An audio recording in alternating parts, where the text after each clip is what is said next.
So I've been raising my sister's daughter for 14 years and I have zero legal rights. Why, you may ask? Because my sister is a selfish bitch. She literally refuses to sign her rights over, but we're gonna get into that later on into the story, and you're really gonna see how selfish she is. So anyways, to begin the story, on February 14th of 2012, my sister drops my niece off at my door because she had gotten kicked out of daycare for biting, and my sister could not take off a week of work, so she brought her to me. Mind you, I live 2 hours away. No big deal. She was my niece. I love all my nieces and nephews, so I was happy to have a fun week with my cute little niece. But then the weekend rolls around and she calls me and she's like, hey, I can't come get her. Something came up. I'll come get her next week. Next week rolls around. She stays the entire week. The weekend rolls around again. She has another excuse. She's got plans, something, you know, she was living her party life, so whatever. So this went on for 3 or 4 weeks. Then she comes to get her, and I think she had her for like a week, and then she brings her back to me because her and my mom are going on a trip to Vegas, and I live right by the airport. So she leaves her with me, of course, comes back from Vegas, and I don't remember the exact reason, but she doesn't take her back with her. But let me back up real quick because this is an important part of the story. She dropped her off with only a few diapers and no clothes. Mind you, my husband and I had just bought our first house and I had just had my first open heart surgery. So we were not financially ready to have a child. I really wasn't physically ready to take care of a child, but you know, my sister was in a bind. I wanted to help her out. So obviously during those 3 weeks that we had her, we got zero support. No money for diapers, no money for clothes, nothing. Anywho, she leaves her with me after Vegas and 60 days passes. So my husband and I sit my sister down and we're like, look, it's been 60 days. We can legally petition the court to adopt. Either you're gonna leave her here or you're gonna come get her. Well, she chose to let her stay, which we were elated. We had gotten super attached to her, like that had become our new normal. We were elated. But she was worried about what everybody was gonna think. So she came up with the idea, along with my mom, we'll get more into her later, but her and my mom came up with the story that they gave her to me because I didn't think I could have kids. Huh? Like, are you freaking kidding me? I don't care how much I love somebody. You ain't getting my kid. Anyway, so that's the story she wants to concoct to tell people so that she doesn't look bad, when in reality, that made her look worse. So she was 2.5 when she dropped her off, from ages like 2.5 to roughly 4.5. Like, she never called, she never came to visit, she never took her anywhere. Like, she would make plans with her and then cancel, and it was always because she was either partying or she was going on a cruise or she was at the casino. During this time, my husband and I were really struggling financially because I had just had open heart surgery and I was not working. And then we took her on, so then I really couldn't work. My sister refused to help us. Like, literally couldn't pay my light bill and needed a loan. I was literally gonna pay it back the next week and she would not loan it to me. But turns around and gives her half brother, who she has never had a relationship with, $3,000. But couldn't give me $300 to pay my light bill to keep the lights on for her child that I was raising. You know, the one that she gave to me out of love. If it was out of love, and then why did you watch us struggle so hard? Because when I tell you we struggled like negative bank account until payday kind of struggling. We had enrolled her in a church preschool. She would not help pay for the tuition. She also did competitive dance, ages 3 through 6, would not help with any of that either.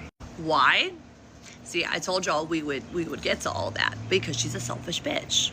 So anyway, around the time my daughter is 5, my sister gets a new boo thing. So naturally, she's got to not look like a shit mom, and she needs to spend more time with Paisley so her new boo thing don't think she's a shit mom. So she starts getting her more frequently. Well, obviously, like, my daughter doesn't have really a bond with her because she hasn't come around in a few years, other than seeing her at my mom's house for like family events and stuff. So it was just super weird and awkward. My daughter didn't like going over there. This is important for a later point in the story as well.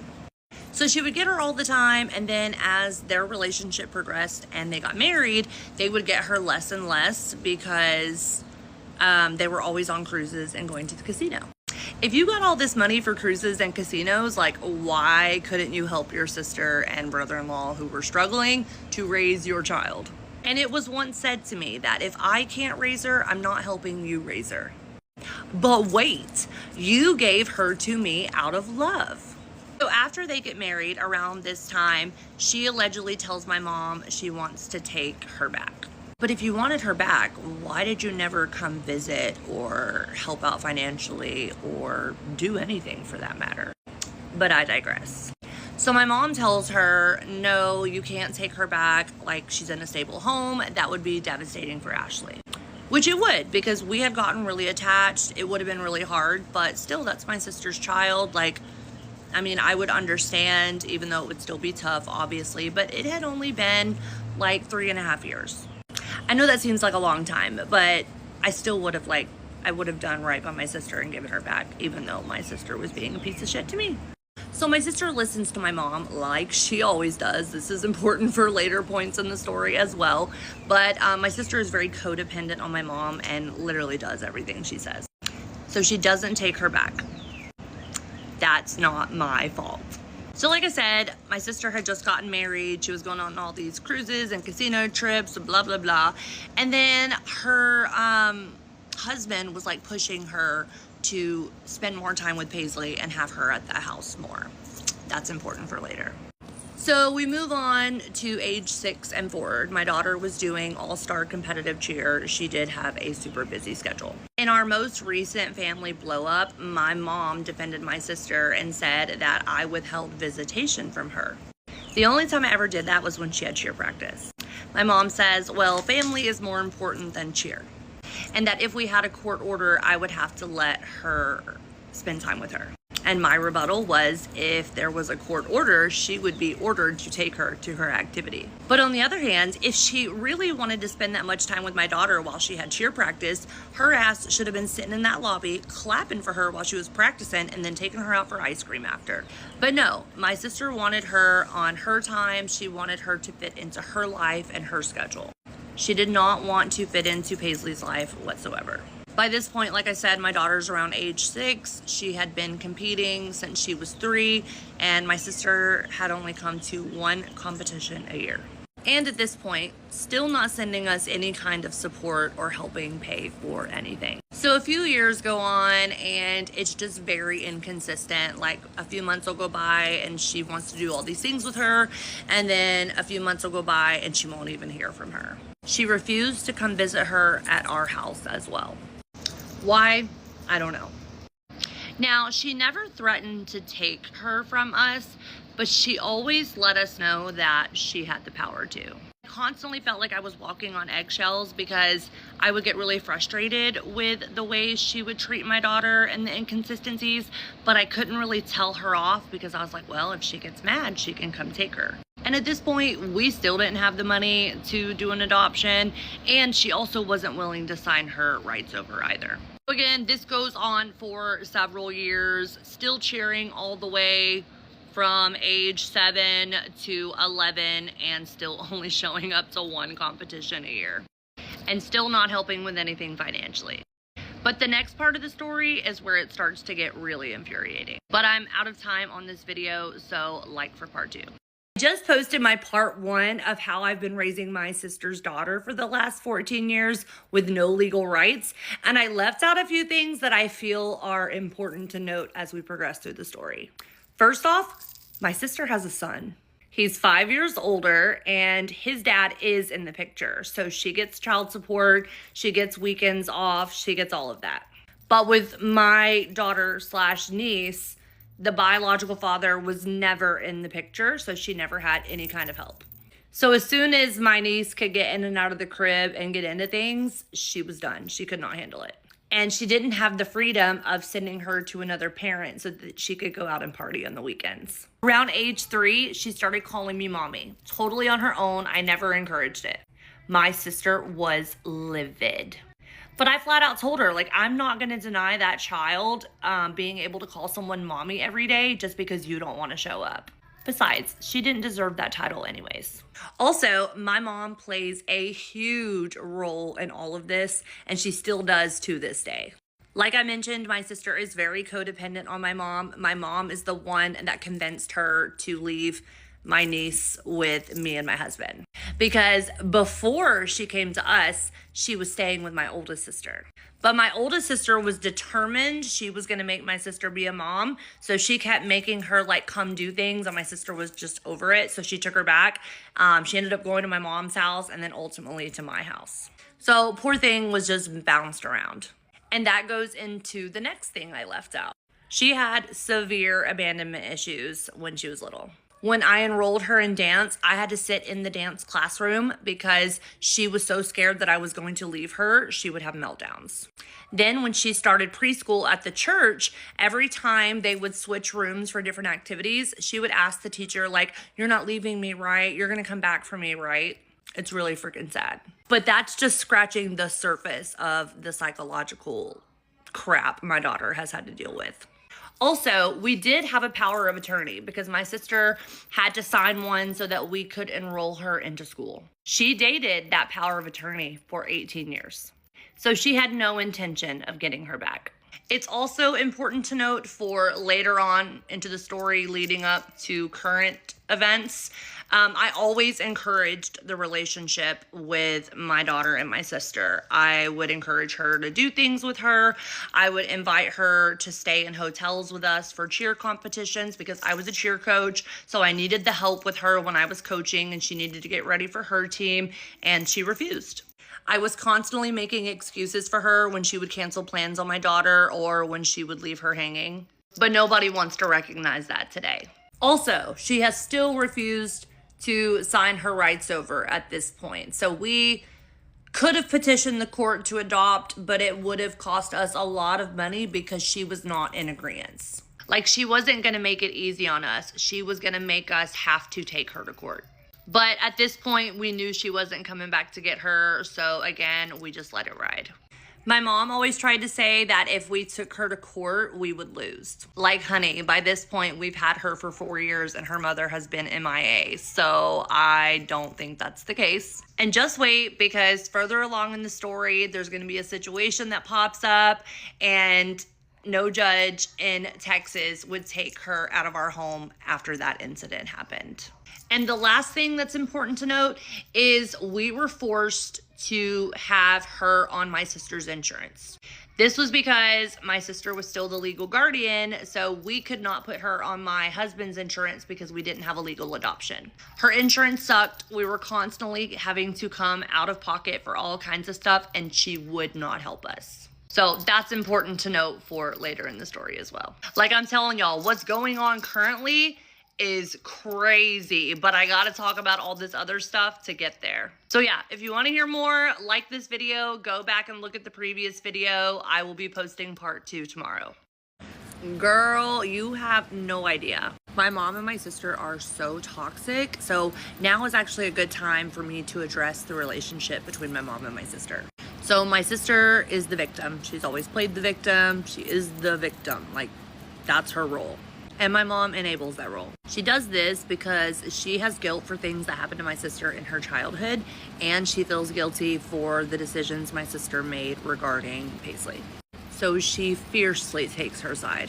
Because there have been many of arguments over the years where I stand up because I'm pissed that she's not doing her part as Paisley's parent since she wants to be called mom. And my mom will literally agree with me. But the moment it gets back to my sister and she gets upset, she flip-flops. This has happened over and over and over and over again over the years. My mom just protects her so hard, and now they almost treat me like I took Paisley, which is crazy. Like, I stepped up and did the right thing, and they are now trying to make me look like the villain. But we'll be getting more into that later on in the story. This is exactly why people don't share their stories, because you have assholes like this that want to discredit you. I was going to go into this in my next video, but the reason why we were able to pay for cheer and dance is because my mother-in-law and my mom both helped sometimes. Now, even though my mom was this huge narcissist, She still did help, but she didn't help as a grandparent. She helped in place of my sister.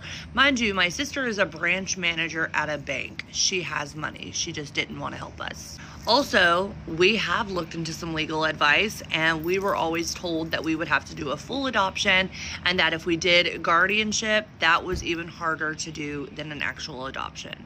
Also, I did have a power of attorney, and that was addressed in my second video, but clearly this person is blind or something. I don't know.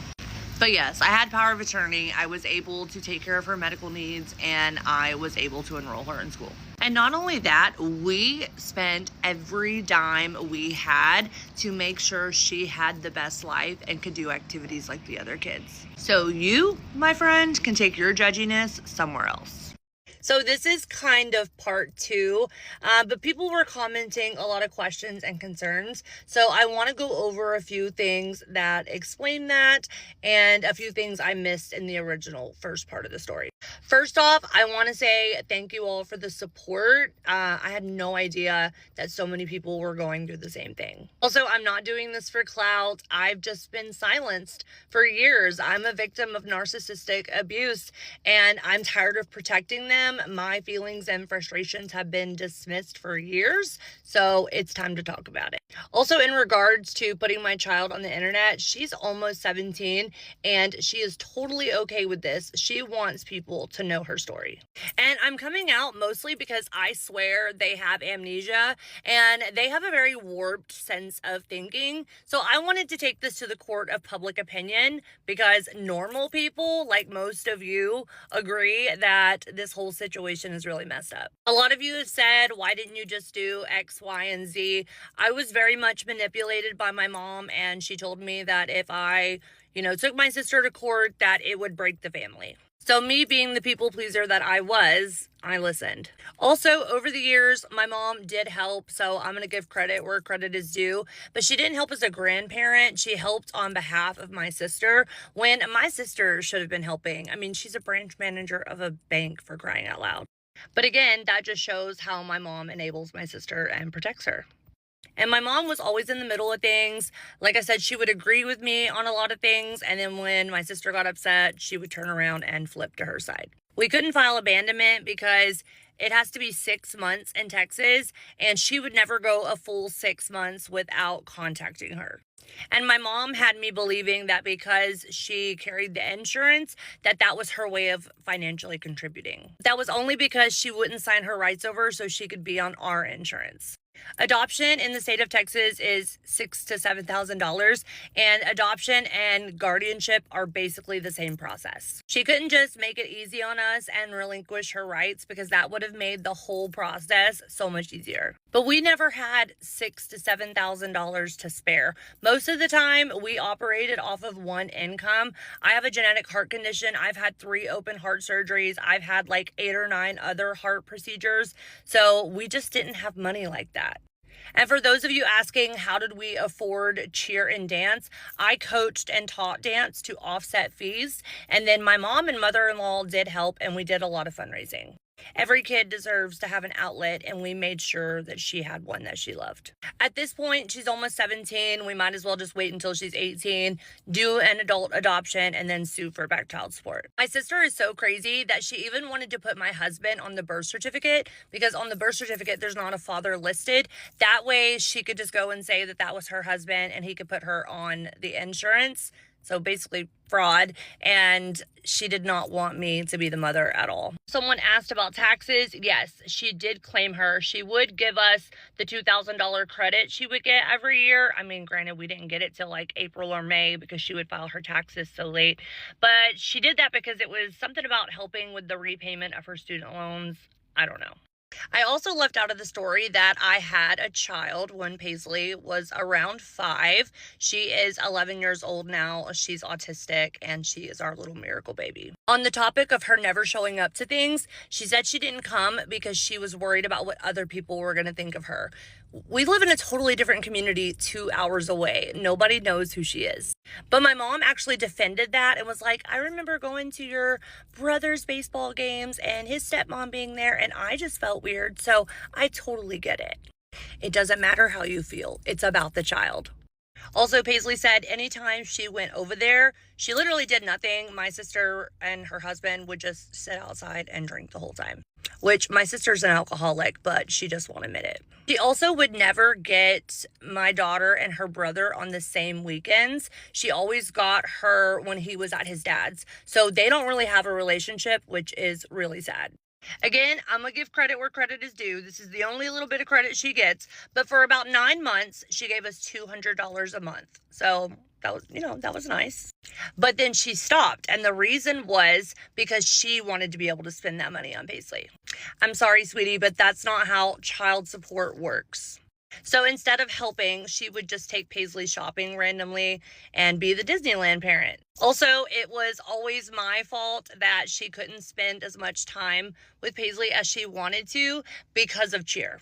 I'm sorry, but I'm not going to not let my child do an activity because we're sitting around waiting for the bio mom to make time for her. She had plenty of other opportunities to get her. She just wanted to get her and have her stay the night at her house. But a lot of times Paisley had practice, so she was not available on Sunday, so she could have her for like Friday night. She just had to bring her home on Saturday, and she didn't want to do that.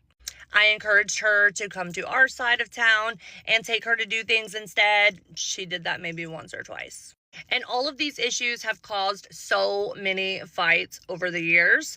But I mean, I tolerated it because, again, like, my mom was very manipulative and I felt like I was going to break up my family if I didn't comply. I mean, I was young. I was in my early 20s. So, it was just, yeah.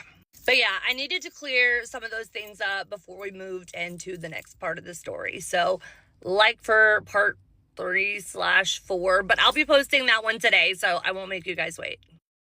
Part 3 of raising my sister's daughter for 14 years with no legal rights. So this is where the story takes a very dark turn, and I am going to approach this very respectfully, and my daughter is okay with me sharing this. My daughter is just as infuriated as I am about all of this, and you're about to find out why. So remember in part 1 how I told y'all that my sister's husband was pushing her to get Paisley more to spend time at the house, right? I'm sure you can see where this is going. Paisley was in the 5th grade, and one night she comes to me and she says, Daddy Troy, because that's what she called my sister's husband, Daddy Troy keeps texting me weird things. So I looked at her phone and it was very weird text, like, I love you so much, you're so beautiful, I would never do anything to hurt you. All red flags, right? So my mom says, let's just keep an eye on it before we tell your sister. So the night before Christmas Eve in 2020, I had went out with my girlfriend for her birthday, and I got home and Paisley was supposed to be running from her phone, and I called her up on her phone. So I was getting on to her and I was like, you're grounded, you shouldn't have been doing this, blah, blah, blah, blah, blah. Well, she starts crying and I'm like, dude, like, what's wrong? Or like, what's wrong? Tell me what's wrong. She didn't want to tell me, but she finally did tell me. And she told me that he had been SAing her. So her and I sit up talking all night about all the things. And the next morning was Christmas Eve, and I called my mom first thing. At first, my mom was going to have us all have Christmas like normal and him be there. And I was like, are you freaking kidding me? But then she kind of came to her senses and was like, no, I can't force this child to spend a holiday with him in the same room. Duh. So obviously I live 2 hours away. My husband and I were enraged, okay?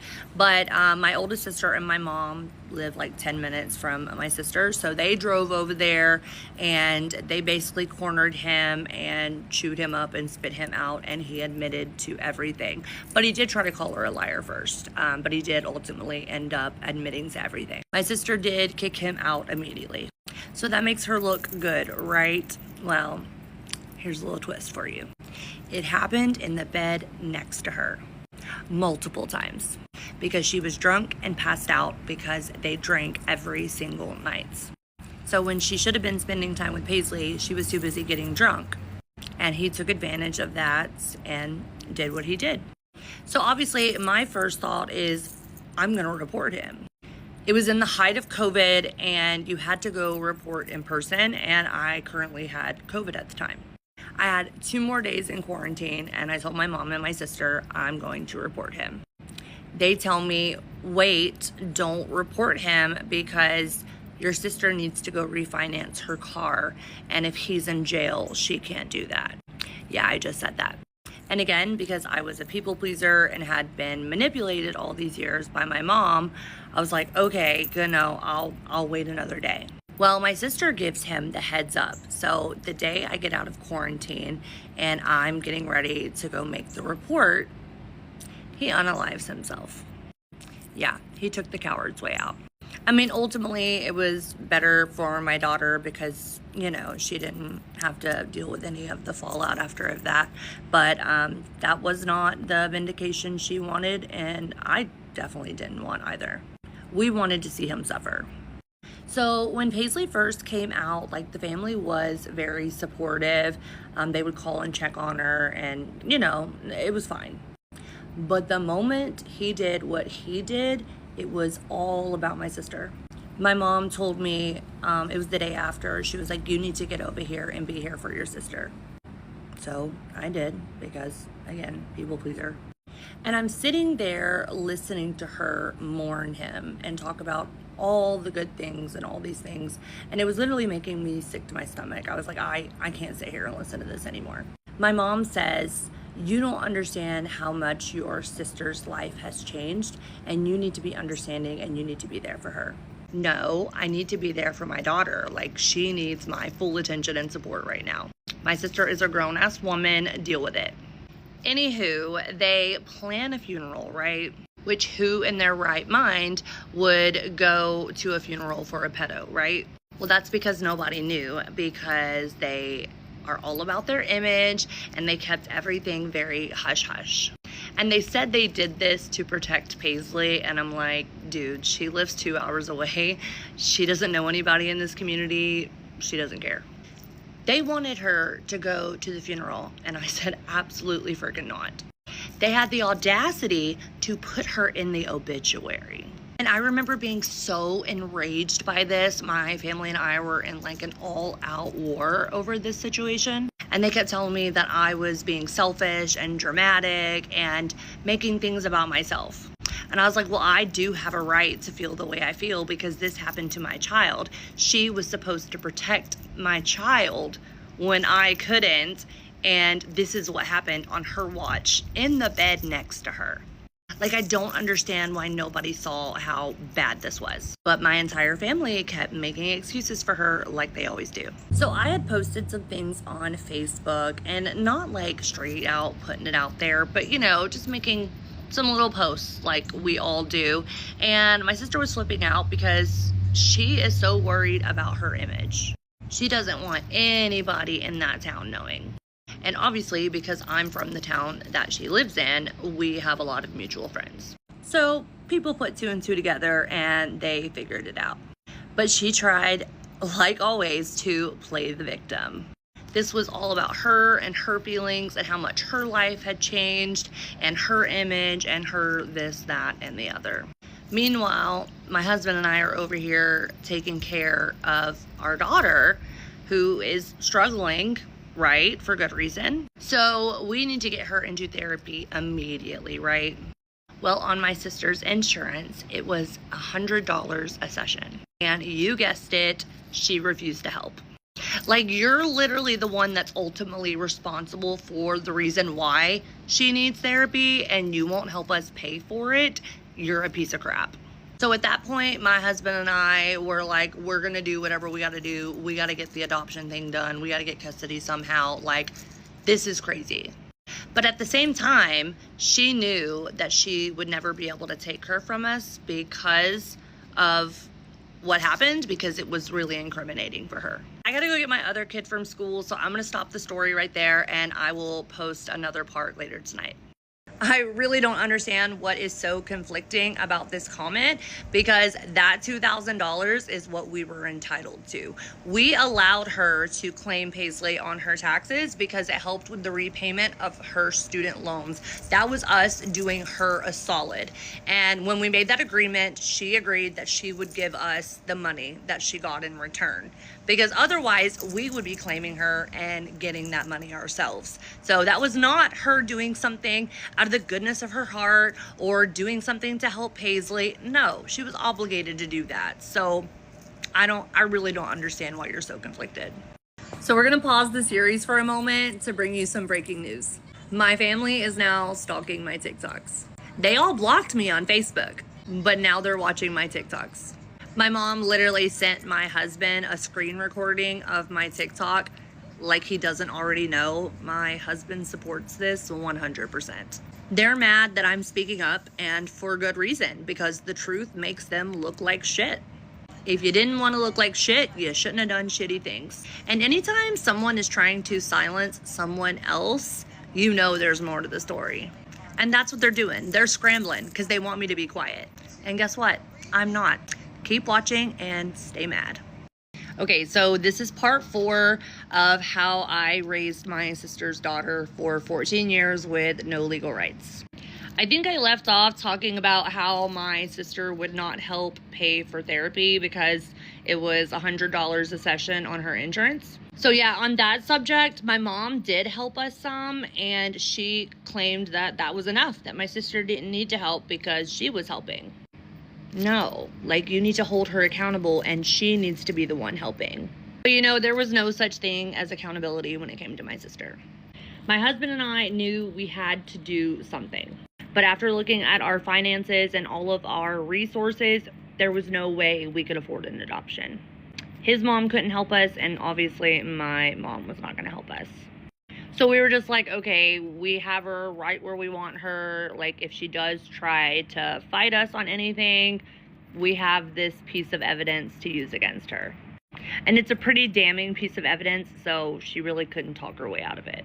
So we made a plan to try our hardest to save up as much money as we could, but because of all of my health issues and not being able to work all the time, it was really challenging. I was also dealing with some extreme emotions at this point. Like, I was super angry, and for good reason, but I was very emotionally dysregulated. I mean, it was just as traumatizing for me as it was for her. Obviously, way more for her. But as her mom dealing with it, it was also, traumatizing for me. So around this time, I was diagnosed with borderline personality disorder, which comes from trauma in your younger years. And from what you guys know about my mom, it's not hard to connect the dots to figure out why I developed this disorder. But yeah, I would have moments where I would go off the deep end and I would get super angry and I would lash out and I would cuss everybody out and I would go off and I would speak my feelings. And of course, they would tell me I'm crazy, dramatic, I'm a narcissist, I need to just let things go, I need to get over it. This isn't about me, this is about my sister and Paisley. Like, I wasn't allowed to have any feelings in the situation. So I went to the doctor, I got medicated, I was feeling better, but my family likes to throw that in my face every single time I voice my frustrations about things that have been done to my daughter. Mind you, my sister is bipolar and does not take medication, but I'm the crazy one. And no shade to people with bipolar, like, I'm not calling you crazy, but they called me crazy and at least I was medicated. Anyway, so I had said some really hurtful, hateful things to my mom and my sister. I really didn't care at this point, and we were pretty much no contact. After all of this, we stopped hiding things and making excuses for my sister to Paisley because we felt like she deserved to know the truth about things and make opinions for herself. My mom hated that I was so open with her, and some of you might agree I shouldn't have been open with her, but I chose to be open with her and I don't regret it at all. I mean, I feel like we forget that kids are people too. And she had a lot of feelings too, rightfully so. I mean, for one, she didn't feel safe with my sister and she never felt protected. I mean, would you? And I know some of you are still hung up on the whole, why didn't you take her to court thing? Again, it was money, and she had the money to draw it out and fight us, even though she really didn't want her. It was more like she was a piece of property to her, but she did have the money to fight it and draw it out if she wanted to. Even though we had the leg to stand on, she could still do that. And at this time, I had talked to an attorney, and they pretty much told me the same thing as the other ones, that we would have to go through a full adoption even with everything going on. Whether that was the case or not, I don't know. Maybe I should have talked to another attorney. I don't know. Hindsight is 2020. Anyways, after that, going into 6th grade, Paisley never went over to my sister's house. My sister would constantly try to bribe her to get her to come over, and when she didn't want to go over there, my sister would guilt trip her. I mean, she still lives in the house that some of the abuse happened in. Why would she want to go there? It was a trigger for her. I tried to stand up for that for her to my family, and they just didn't care. That's her mother. She needs to spend time with her mother. Right. So anywho, I think my daughter's in 7th grade by this point, and my sister gets a new boyfriend. And of course, she wants to play house again. I remember many a times her wanting Paisley to come stay at her house while he was there, and Paisley would tell her, no, I don't want to stay there with your boyfriend. And, obviously she had good reason to feel that way, and my sister would give her a really hard time about it. There was one time my daughter was at her house and she started feeling uncomfortable about something, and she told my sister, and my sister was like, oh, don't be like that. Just get over it. And that's how my family's always been. Don't be like that. Just get over it. Just sweep it under the rug. Don't tell nobody. Just get over it. So anyways, she's in 7th grade. There's not a lot of contact between her and my sister other than maybe 1 or 2 visits over the year or something like that. And I think she came to 1 football game because my daughter cheered in middle school. And at this point, Paisley is starting to see her for who she really is. But Paisley was also very much a people pleaser, and she felt obligated to have a relationship with my sister because my mom basically made her feel that way, whether it was directly or indirectly. She felt like she had to have a relationship with her because of my mom. She still feels that way to this day, even though she stands up for herself now, and we will get there. Towards the end of Paisley's 7th grade year, I had my 2nd open heart surgery. My sister never once offered to help with either of my children because I have 2. She never offered to come stay with me, nothing. So going into 8th grade, Paisley starts developing some behaviors that were from her trauma that were creating some issues for her in middle school. We worked through them, obviously, but it did create some issues. This is the part that really made me angry. Not even so much at her, but at him, because I was like, how could you do this to my baby? She was a bright light, and to see her light dimming because of the trauma coming to the surface was heartbreaking. So again, at this point, Paisley and my sister don't have a lot of contact. She'll text her in spurts and, maybe come pick her up every now and then for a random shopping trip, but it was never anything consistent. I mean, Paisley had pretty much put her foot down and told her she didn't feel comfortable, so what can you do?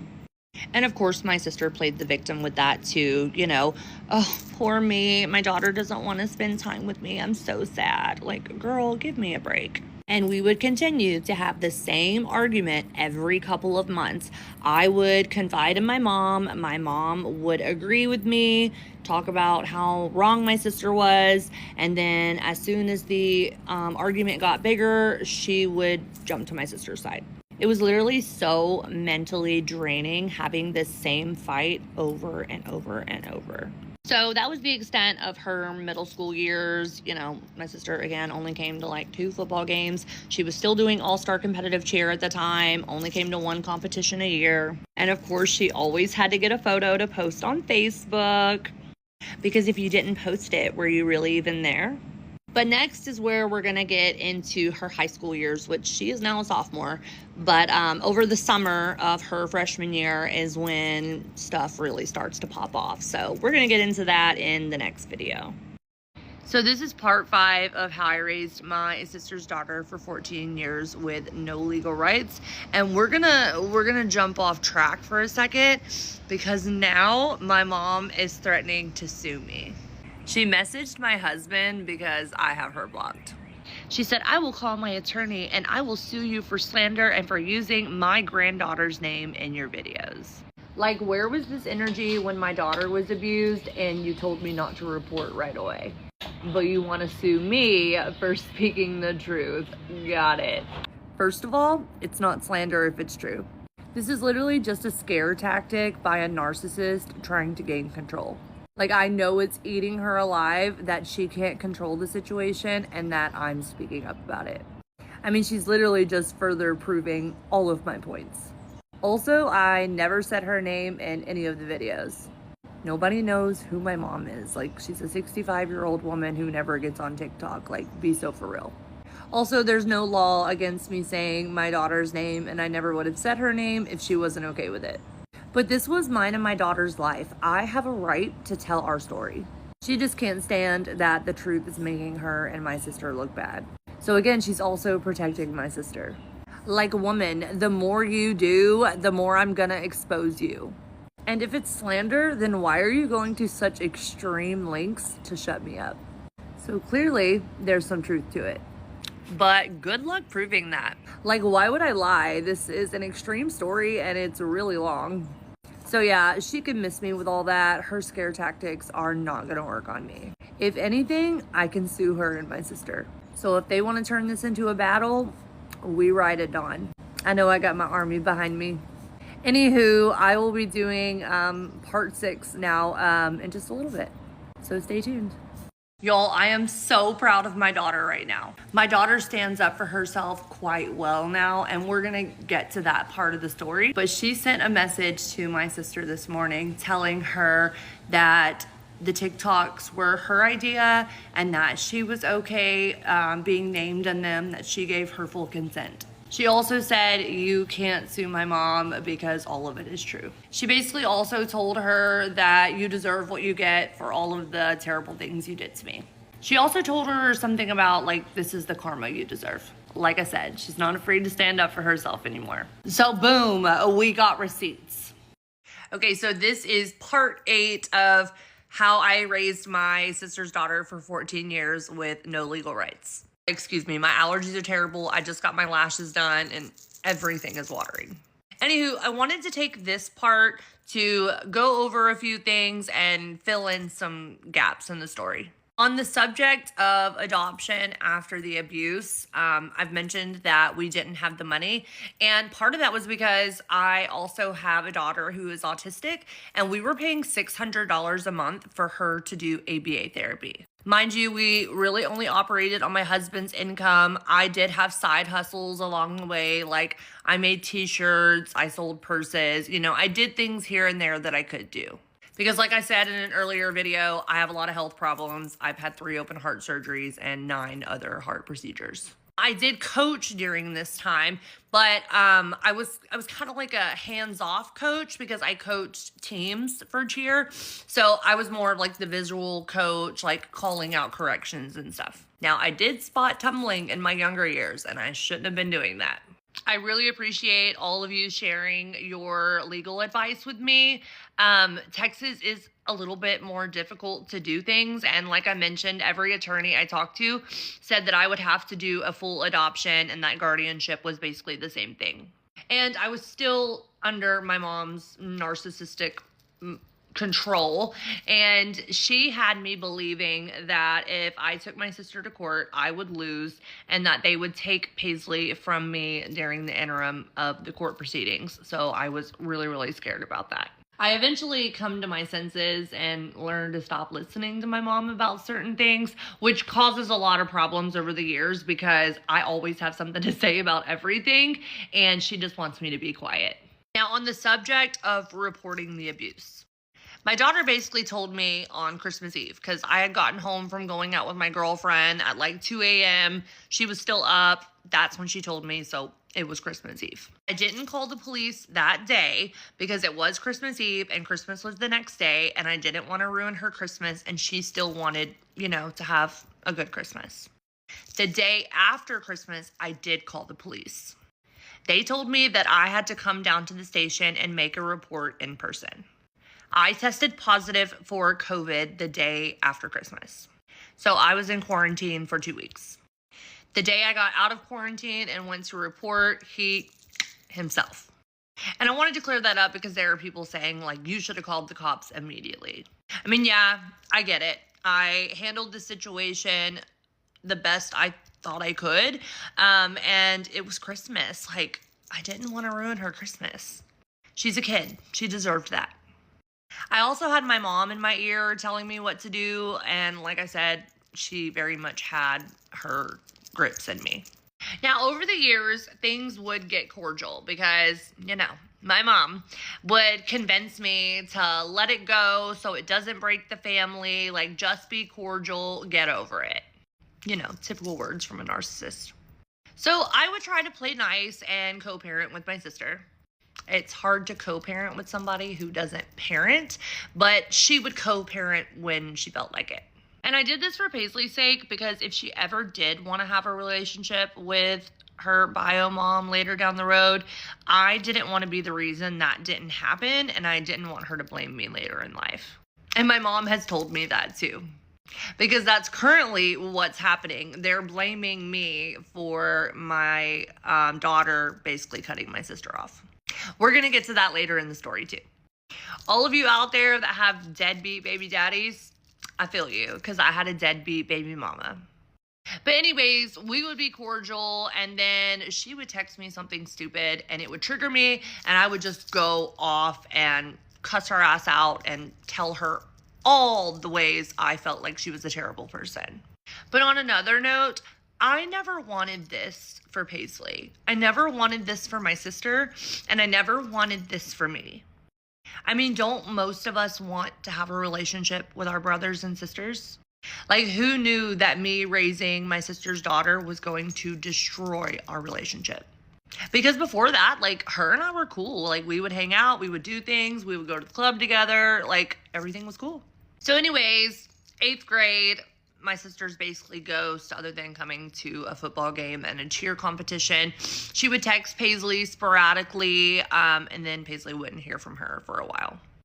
By this point, Paisley's just like, whatever, girl. She sees the pattern. Oh, and let me back up.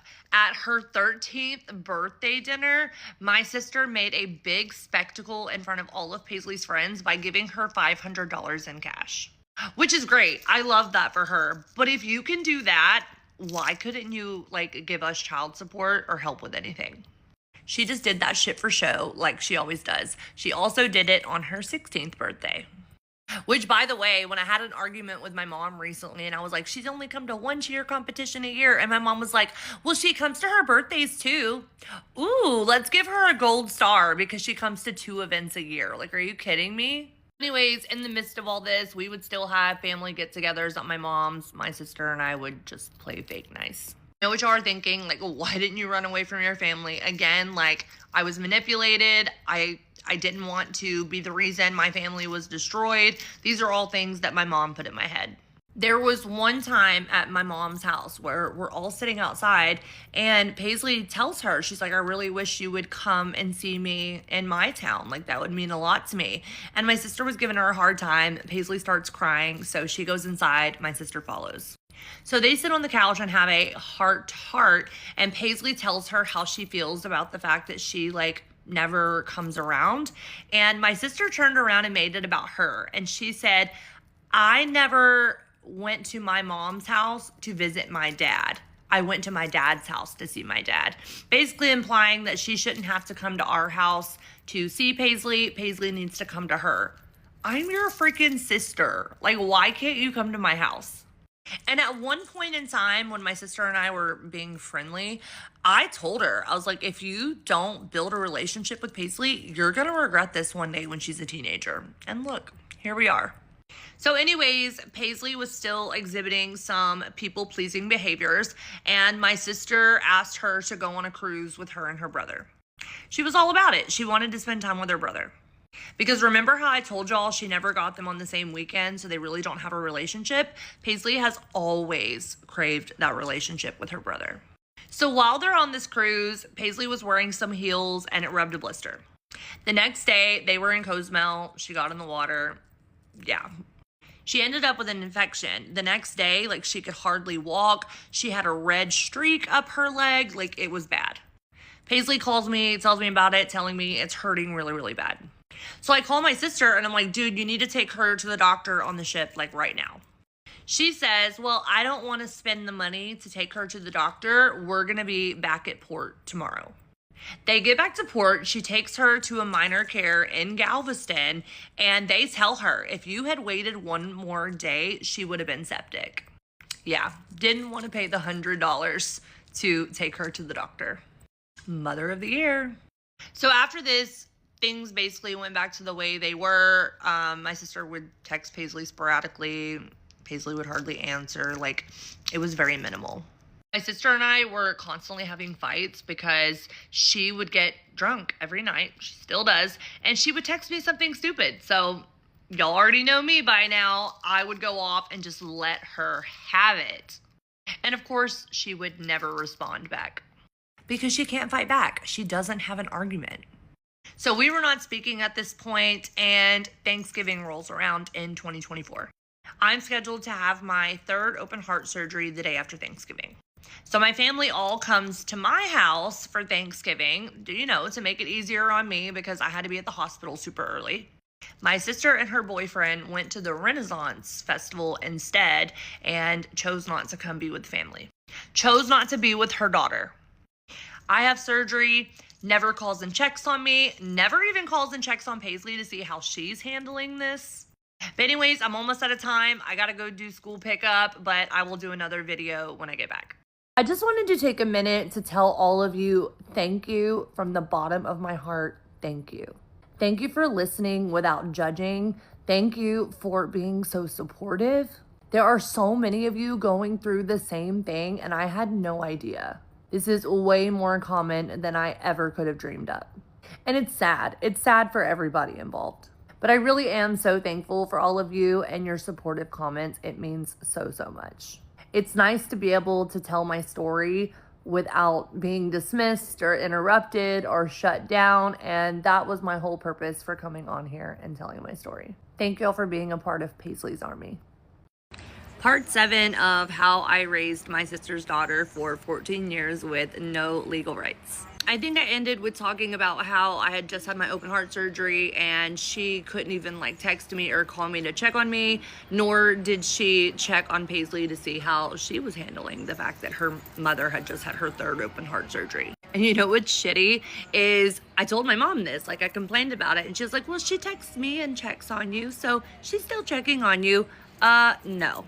So after that, it's the summer before her freshman year, and I remember specifically a situation where I had asked my sister to help with something medical because her insurance sucked, right? I don't remember if it was therapy or if it was something else, but she told me no. She's like, I can't help. Then 2 days later, comes to pick Paisley up for a shopping trip, takes her out and spends $400 on her. But you couldn't help me with it was either $100 or less, medical thing. But no, because she has to buy her love and she wants to be the Disneyland parent. So Paisley goes into her freshman year. She's doing cheer. Everything is fine. Her and my sister have very minimal contact. Again, she'll text her in spurts and then won't hear from her for a long time. I don't even think they spent any time together other than being at my mom's house. Maybe they did, maybe once or twice. I don't know. It wasn't enough to remember, so. Anyways, she gets through her freshman year pretty easy. We didn't have any issues, but I could start to see some of that trauma starting to resurface. She was jumping from boyfriend to boyfriend to boyfriend because she needed to feel loved. And that's exactly what it was. She was looking for love because she didn't get it from the person she was supposed to get it from. And then somebody else showed her a different kind of love, and that's still ingrained in her brain. So we were working on that, and I needed her to understand that she is loved and she didn't need that validation from anybody else.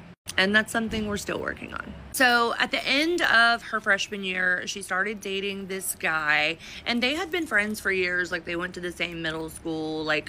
I knew this kid, pretty well, I guess you could say. So they started dating. She would go to his house. His parents always assured me that they were being watched, so she would spend a lot of time with him. The relationship turned very toxic. The boyfriend was constantly texting me, like, why isn't she answering the phone? Where's she at? I don't have her location. Like, he was trying to control her. He was very manipulative. I'm not going to say some of the things he said on here, but he was very manipulative and he was trying to trap her. And because she felt like control was love. So, you know. So I get wind of what's really going on and I'm like, absolutely not. We're putting an end to this relationship now. It was a very rough breakup. She took it very, very hard. She understood why I ended the relationship for her, but she was still very angry with me about it. And she tolerated a lot of the things in this relationship because of her trauma. At this point, I was like, okay, it's time to get back into therapy. Because she did therapy for a couple of years after the abuse, and then she felt like she was fine, and so we took like 2 years off.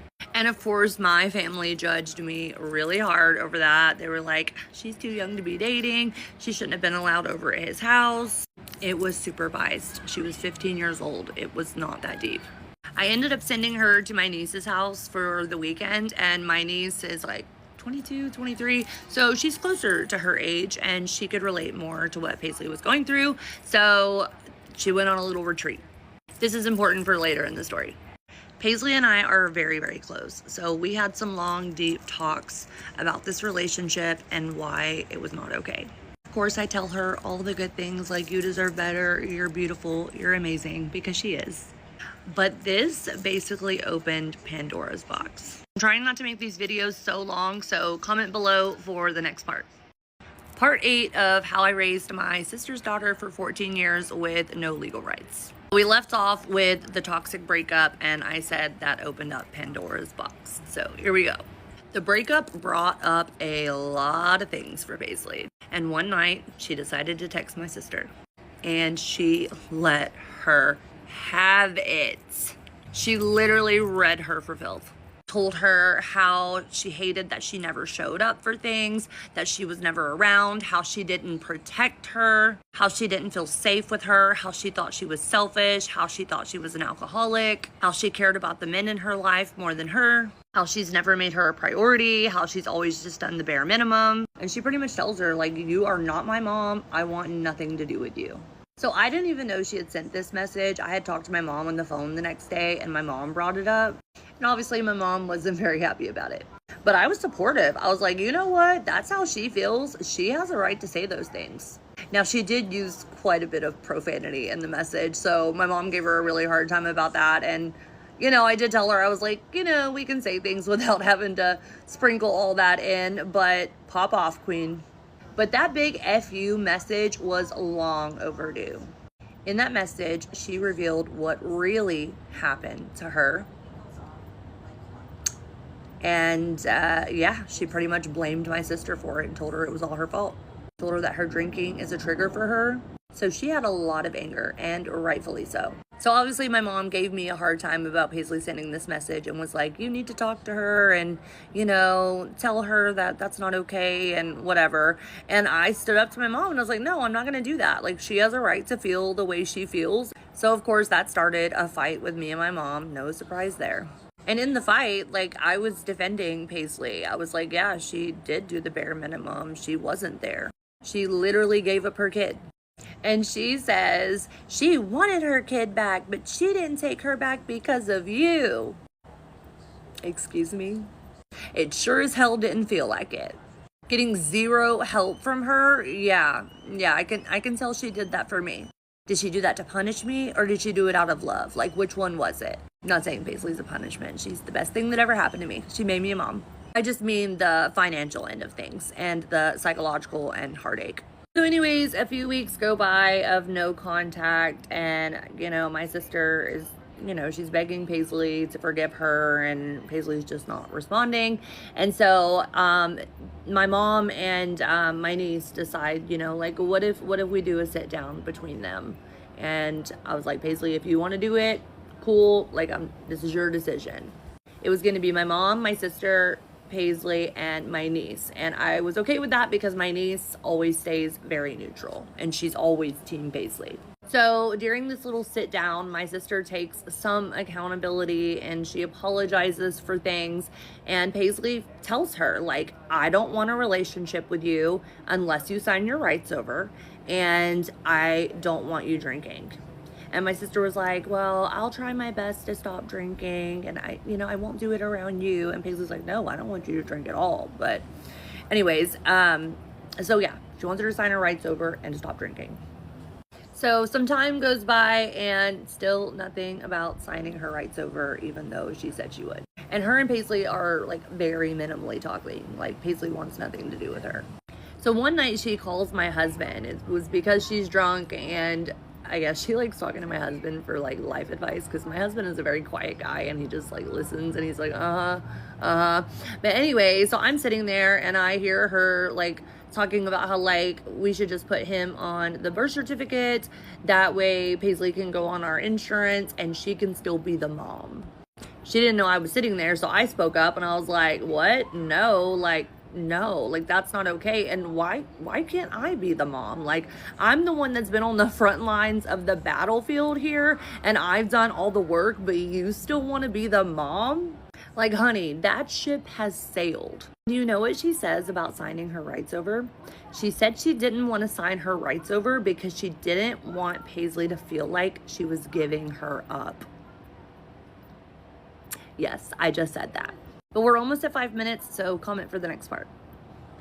So this is part 9 of how I raised my sister's daughter for 14 years with no legal rights. So I've had several comments asking about how my older sister feels about all of this.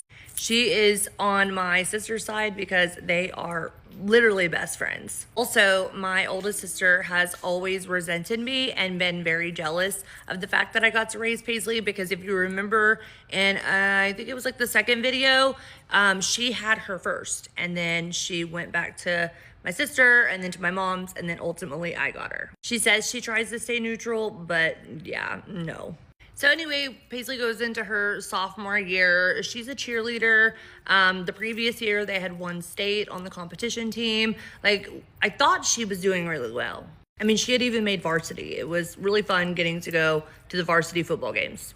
But she was really struggling with friendships and fitting into girl groups and some bullying that was going on as well. Because during her freshman year, she dated this one guy and she told him about it, which I wish she would have never done that. But when they broke up, he spread it all over the school. So all of that is still flying around in her sophomore year.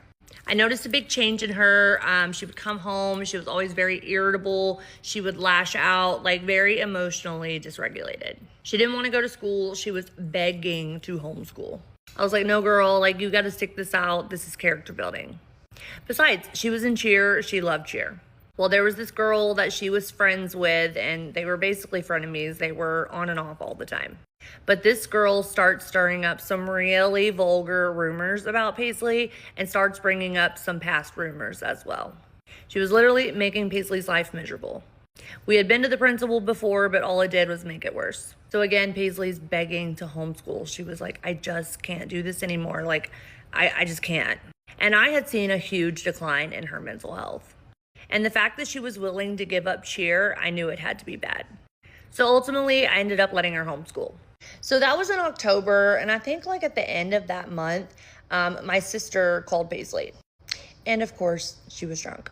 Paisley tells her, like, look, I'm at a friend's house. I'm hanging out with all my friends, and I can't talk right now. She's like, are you with boys? And Paisley was like, yeah. She was like, oh my God, do I need to call Ashley to come get you? You do not need to be hanging around with boys. And yeah, she always called me Ashley. She never referred to me as her mom. Like literally no appreciation ever. And Paisley's like, dude, no, like chill out. So my sister had invited her to something and Paisley was like, yeah, sure. Like I'll drive down there and I'll show you my car. We're going to get to that car situation in just a minute.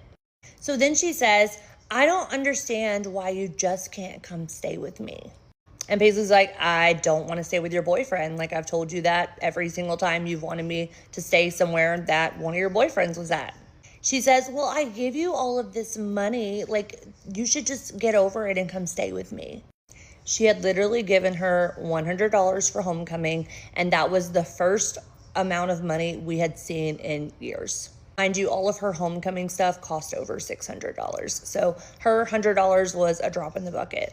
So she was using money as the reason why Paisley should just get over it and do what she wants. So Paisley calls me and she's like, you need to get your sister. And I was like, oh Lord, what? And she's like, she called me and she's drunk and she's giving me a really hard time about all these things. So I text my sister and I'm like, what the hell? Like, why are you doing this? Why are you making her feel that way? Like, it's not okay. And I said, give me your boyfriend's number. I want to talk to him because here you are drunk again when you promised her you would not do this. So her boyfriend had always been very supportive of Paisley's boundaries and what she needed to feel comfortable, but that changed all of a sudden. So I get on the phone with him and he's immediately defensive. He was like, yeah, I see you're texting your sister paragraphs like you always do. Like, you need to back off of her. She didn't do anything wrong. I said, yeah, she did. She promised Paisley she wouldn't drink, and she really promised that she wouldn't drink around Paisley. He says, well, she's not drinking around Paisley. And I said, dude, calling her drunk is literally the same thing. And I said, that's violating one of her biggest boundaries with my sister, because the fact that she drinks all the time is a trigger for her because it did not make her feel safe when she failed to protect her. He proceeds to tell me that she's a child. She doesn't get boundaries. Like, what? So I go off. I end up cussing this old man up and down. And I say old man because she's literally dating a guy that's my dad's age, and me and Paisley both think it's kind of weird, but that's neither here nor there. Oh, and he even judges me about the fact that Paisley is hanging out with some friends. Mind you, it was boys and girls. And he was like, after what y'all let her go through this summer, maybe she shouldn't be hanging out with those boys. What we let her go through? Okay.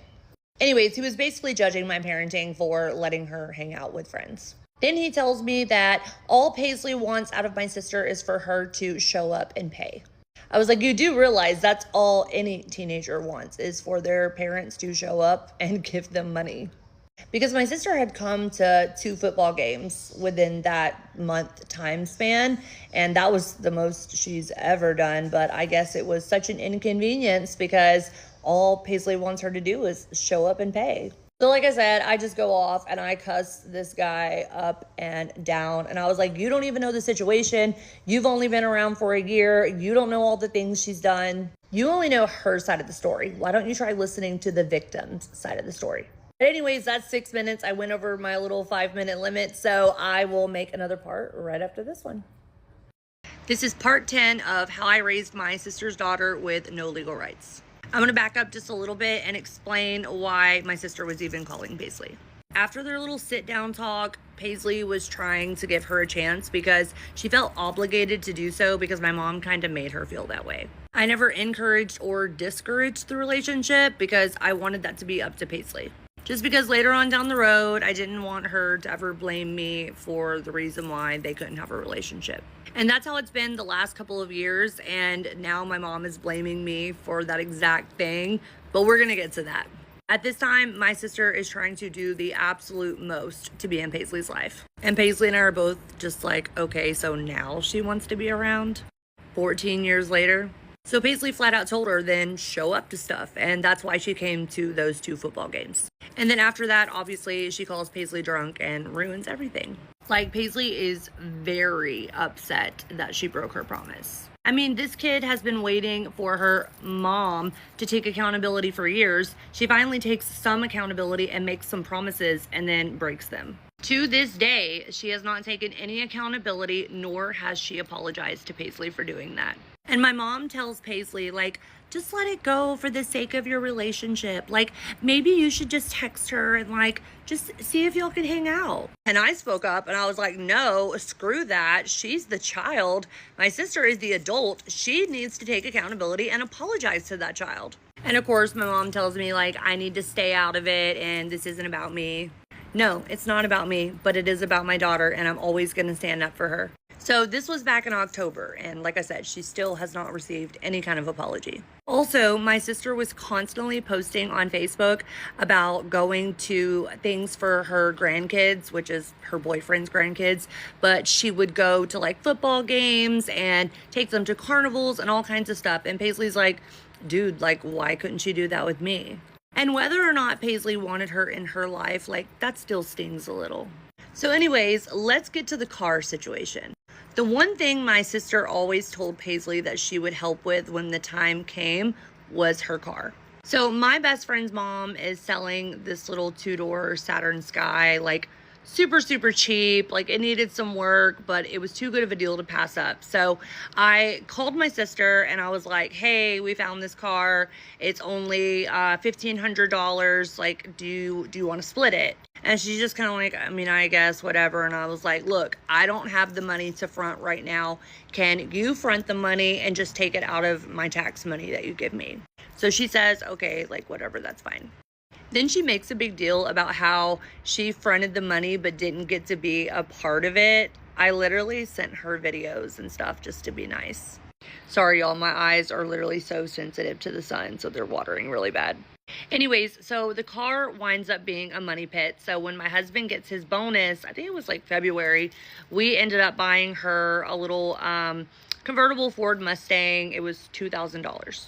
So I asked her, I'm like, do you want to go in half on this? Like, it's only going to be another $250 a piece for each of us. Well, she gets pissed and she's like, this is why I don't deal with you, because you don't follow through and blah, blah, blah, blah, blah. And I'm like, dude, this was a really good deal on a car and all it's costing you is $1,000. Mind you, she spent like $8,000 to $10,000 or something like that on her son's car. And Paisley knows that, so she was pissed. Like, that was the one thing you told her you would help with, and you barely want to give $750. So I told her, I said, you know what? I don't want your freaking money. Just take all of it out of the taxes and then just give me the $500 that's left over. So then she proceeds to tell me that I shouldn't have to front y'all for the car. You need to learn how to take care of you and your own. Excuse me? I was like, yeah, you fronted me, but it's out of money that you owe me. And I said, my husband had just got a bonus. That's why we did it. And she was like, one bonus a year. Who cares? And so I just tell her, I'm like, that's really messed up of you to say, because every dime we get goes towards our kids. And she's like, ditto. And I was like, sorry, we can't afford to go on cruises and trips all the time like you do. Maybe we could do that had we had some help from you along the way. And then she has the audacity to say, I'm just tired of this shit, Ashley. So of course I respond and I'm like, I've been tired of your shit for years. Like, what do you even mean?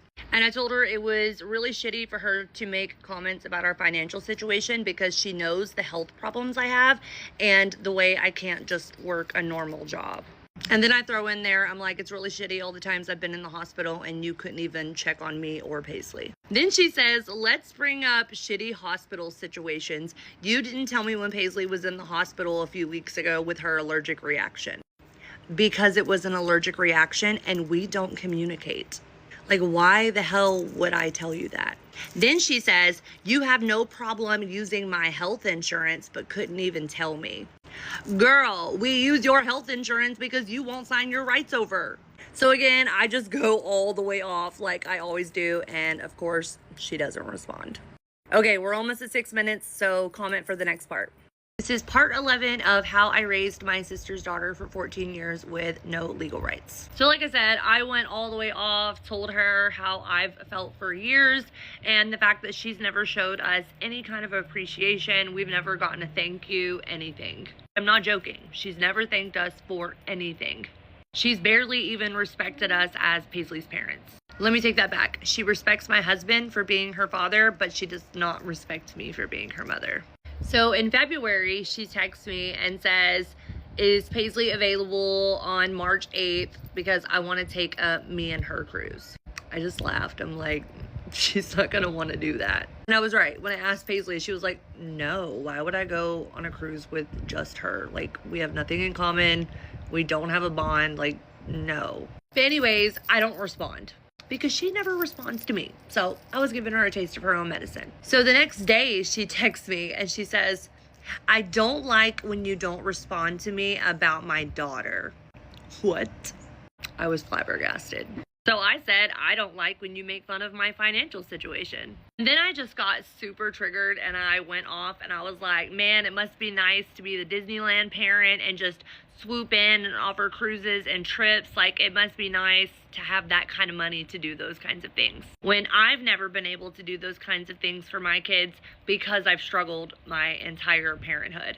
But that's literally all she has to offer, Paisley. She just tries to buy her love. And Paisley's love just can't be bought anymore. So then I tell her, I'm like, you claim to be this amazing person, but yet you sit here and make fun of your sister who's raising your child for having financial struggles. I told her she was pathetic and fake, and she could keep trying to be the Disneyland parent because that's all she would ever be. So then after that little fallout, we go to my great nephew's birthday party. I walk in, I give my mom a hug. My sister says, where's Paisley? And I'm like, she's at work. That's all I say to her. I go sit on the other side of the room, and that's where I stayed the whole party. So the next day she texts me and she says, so mom felt so uncomfortable at the party. How does that make you feel? She was like, I don't always comment to your stuff because you just go off the deep end and I don't want any part of that. Then she's like, you have called me pathetic so many times. You're not going to beat me up anymore as a person. So I sent her a freaking novel. I was like, it's not my job to make anybody feel comfortable. Sorry, not sorry. I said, you don't comment back because you don't have a good argument. I'm like, I've bent over backwards all these years to give Paisley a good life, and then you want to swoop in and offer cruises and trips? Like, that's bullshit. You mock the financial situation of the people that are raising your child, who barely got any help from you. You can't do things like that and call yourself a good person. You've violated Paisley's boundaries so many times. That's pathetic. I said the situation with the car, pathetic. And I reiterated the fact that I did not want her money to help with the car, that she could keep it. I told her, you don't want to sign your rights over for your feelings. You don't care about Paisley's feelings. I said, we've done everything over the years with minimal help from you. Even when we were drowning, you were just waving at us from a cruise ship. I continued to go off about the fact that there were times when we couldn't pay our bills and she wouldn't help us. How it's literally been an act of Congress to get anything out of her. Like, even when I needed help with medical stuff, like calling in for claims and stuff, she would be like, when I have time, I'll do it, and would never do it. I went off on her about how I've had numerous surgeries and continued to raise her child, and she never offered to help or check on either of us. Then I went off about how I was supposed to be able to trust her to protect Paisley, and because she was drunk and passed out, she didn't even know what was happening in the bed next to her. And I was like, you think you're so much better than us because you have more money, when in reality, you're a shit person. And I ended it with, this is my big fuck you to you because I'm sick of you playing the victim. I'm sick of your bullshit. Take your pity party somewhere else. But at the same time that I was sending that text, she was sending a text as well. And so I didn't see her message before I sent my message, and vice versa. Her message was basically saying, oh, I remember what it was like to struggle when I was 18. Like, everybody struggles when they're 18. But I had to work 2 jobs. Like, I have faith that you will figure this out, Ashley. Like, I believe in you. And I just responded back. I was like, fuck you. She says, where is this coming from? I was rooting for you. I'm sorry, but that was condescending. And you know that I can't work 2 jobs, much less 1, because of my health. And if you would have helped consistently over the years, we wouldn't have any problems paying our bills. She was like, wow, okay. Like, be so for real. Like, I'm sorry if I don't take your fake cheering seriously. Like, I just felt like she was being super condescending. And you are literally the reason we struggle. We were set up to fail. We didn't stand a chance. We literally just bought a house. I had just had open heart surgery. Like, we did not stand a chance. But you know what?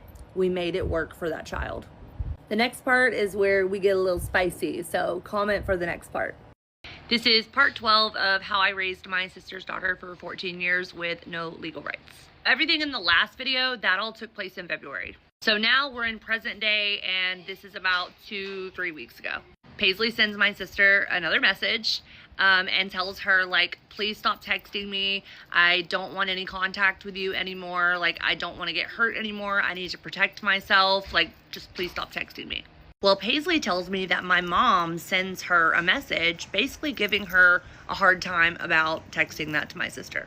Like, you should be supporting her, not giving her a hard time. So it's March 7th. We had went to Great Wolf Lodge for my younger daughter's like pre-birthday celebration. Her birthday was the next day. So we get home from the water park and I call my mom because like I talk to my mom almost every day. Like, despite all of the drama over the years, my mom and I had actually gotten pretty close over the last year or two, and I would talk to her almost every day.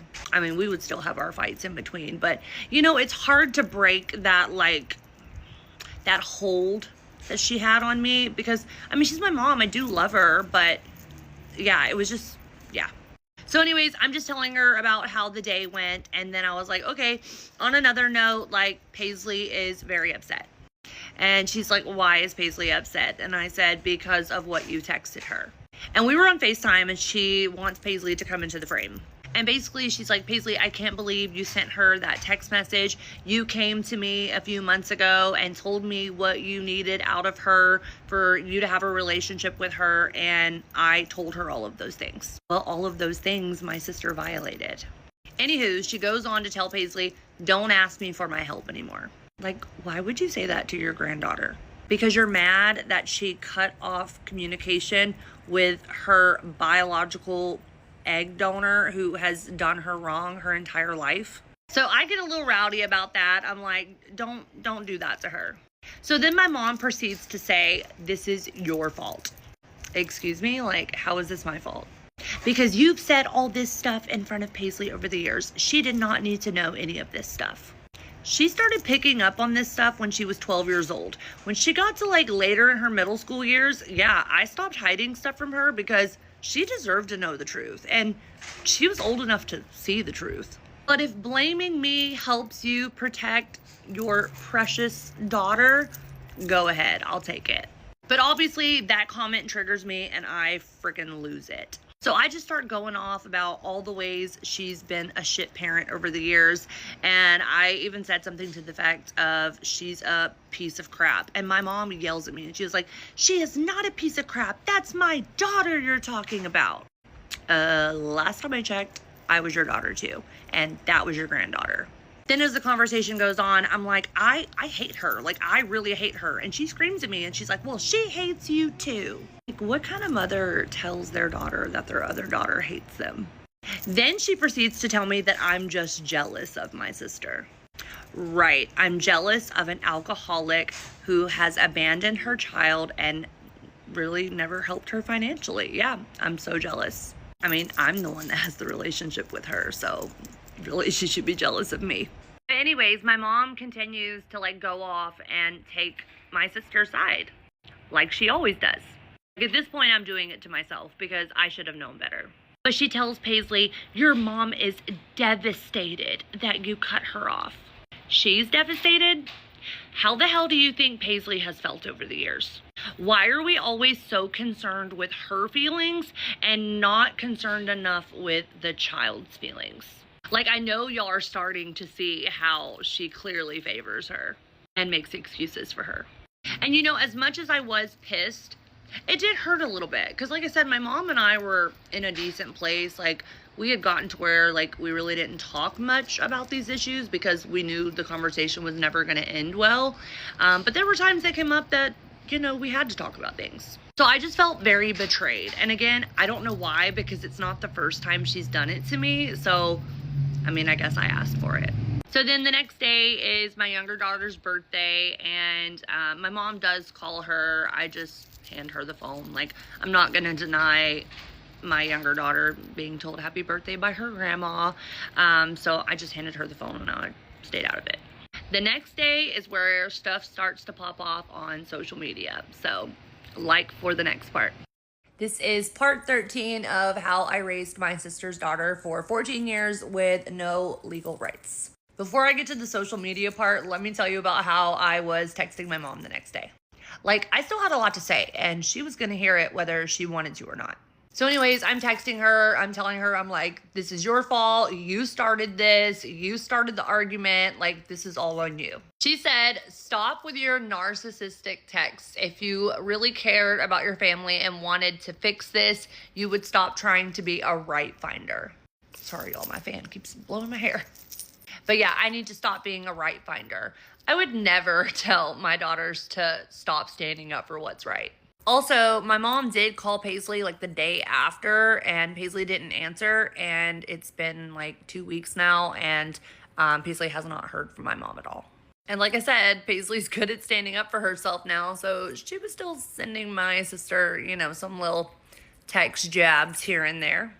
Also, my sister kept texting Paisley despite her telling her to stop. Because, you know, boundaries. She doesn't get those. My allergies are on literal overdrive right now, so if my eyes look red, that's why. Anyway, so that next day, my oldest sister, who never posts on Facebook, posts and says, can't wait to go to Vegas for mom and dad's 40th wedding anniversary. And she names off my mom and dad, my sister, and her husband. And she was like, can't wait, first time. So I was like, what the fuck? I text my mom and I'm like, this is bullshit that y'all would plan a trip without me. Whether I want to go or not, like I should have still been considered. But no, they considered my sister because that's who they were going to cater to. That's who they wanted to go. So me being petty, I made a post about it on Facebook. And all I said about my older sister was that she was the one that posted about it. So she then posts a video about people using the word narcissist too loosely, and that usually those people are narcissists, like implying that I'm a narcissist, because I had been posting like little quotes and stuff hinting at the fact that my mom is a narcissist. And in the caption, she put, there's always two sides to every story, but we love you. So I texted her. I was like, okay, so here's part of my side of the story as far as like current events, and this is why I'm upset. She doesn't respond, but she has her read receipts on, so I know she read it. She doesn't care to know my story, or she would have responded. So me being petty again, I reshared her post on Facebook and basically listed out the conversation we had because, like, you know, I was just going to call her out. Like, yeah, there are two sides to every story and you're only willing to hear one. And the one you're hearing is delusional. So in the midst of this, my dad calls me. My dad works 7/12s at the plants. Like, he didn't really know what was going on, but my dad very much tries to be a peacekeeper. So I tell him my side and like why I'm so upset and what my mom did and this, that, and the other. And he's like, okay, you know, I'll talk to her, whatever. But he says, please, just keep it off of Facebook. And I was like, well, tell the other sister to keep it off of Facebook too. And then he talks about how my mom feels torn. And I'm like, could have fooled me. I got really pissed about this whole Vegas trip though. So I ended up texting my sister and I was like, F you, you selfish bitch. Like, you may think you won with our mom, but I win with Paisley every day. And I sent her a big middle finger emoji. Then I go to get my hair done, and I get my hair done in the town that my family lives in because my hairdresser is my old roommate. She introduced me to me and my husband. Like, she's A1 since day one, okay? So she does the rest of my family's hair too because they all see her because of me. So she tells me, she's like, yeah, your sister was in here, not long ago. And I said something about you. And she was like, yeah, I don't get involved in their mess. And my friend Amanda was like, well, all I know is that, Ashley has taken care of that child since day one and has been a great mother. And my sister goes, has she though? If she's such a good mom, then why did my daughter have to take care of Paisley over the summer? And she was referring to when I sent Paisley on the little retreat after the breakup. And my hairdresser is like, I'm sure she did that because they're closer in age and she can relate to her. And that's exactly why. But to find out that my sister is basically talking crap about me to not just my hairdresser, but like one of my lifelong friends, like, what a bitch. So anyway, I just keep posting all of these like quotes and, little passive aggressive things on Facebook about narcissists and like people not taking accountability and like covering up, secrets and, that kind of stuff. And then one post in particular I made was about mothers choosing sides between their daughters. And I think that one was the straw that broke the camel's back because then my mom, both my sisters, and my uncle all blocked me on Facebook. I was like, okay, well, I'm really not going to shut up now. Like, I'm just getting started. We're over 5 minutes, so like for the next part. So I have a genetic heart condition. It's called Marfan syndrome. It's a connective tissue disorder, and it mainly affects the heart, but it affects a lot of other things too. So when we first got Paisley, I had just had my first open heart surgery. So I had an aneurysm on my aortic root. So they replaced my aortic root. They ended up having to replace my aortic valve. I did a tissue valve because I wanted to be able to have kids later. And I also had a complete sternum reconstruction because my chest was concave and crowding my heart. They put a metal bar in my chest that had to stay in for a year. Also a 1% chance of vocal cord paralysis, and lucky me. So they ended up having to go in and put a silicone block into my vocal cord, and yeah, I was awake for that surgery. So after that, I was having a lot of feminine issues. I kept getting ovarian cysts that would rupture to the point that I had had one ovary removed on one side and a fallopian tube removed on the other side. I also had a laparoscopy because I had really bad endometriosis, and ultimately that's how we conceived our miracle baby. They don't tell you your uterus is like a shiny new car after that. So I think I had 4 or 5 surgeries with all of that.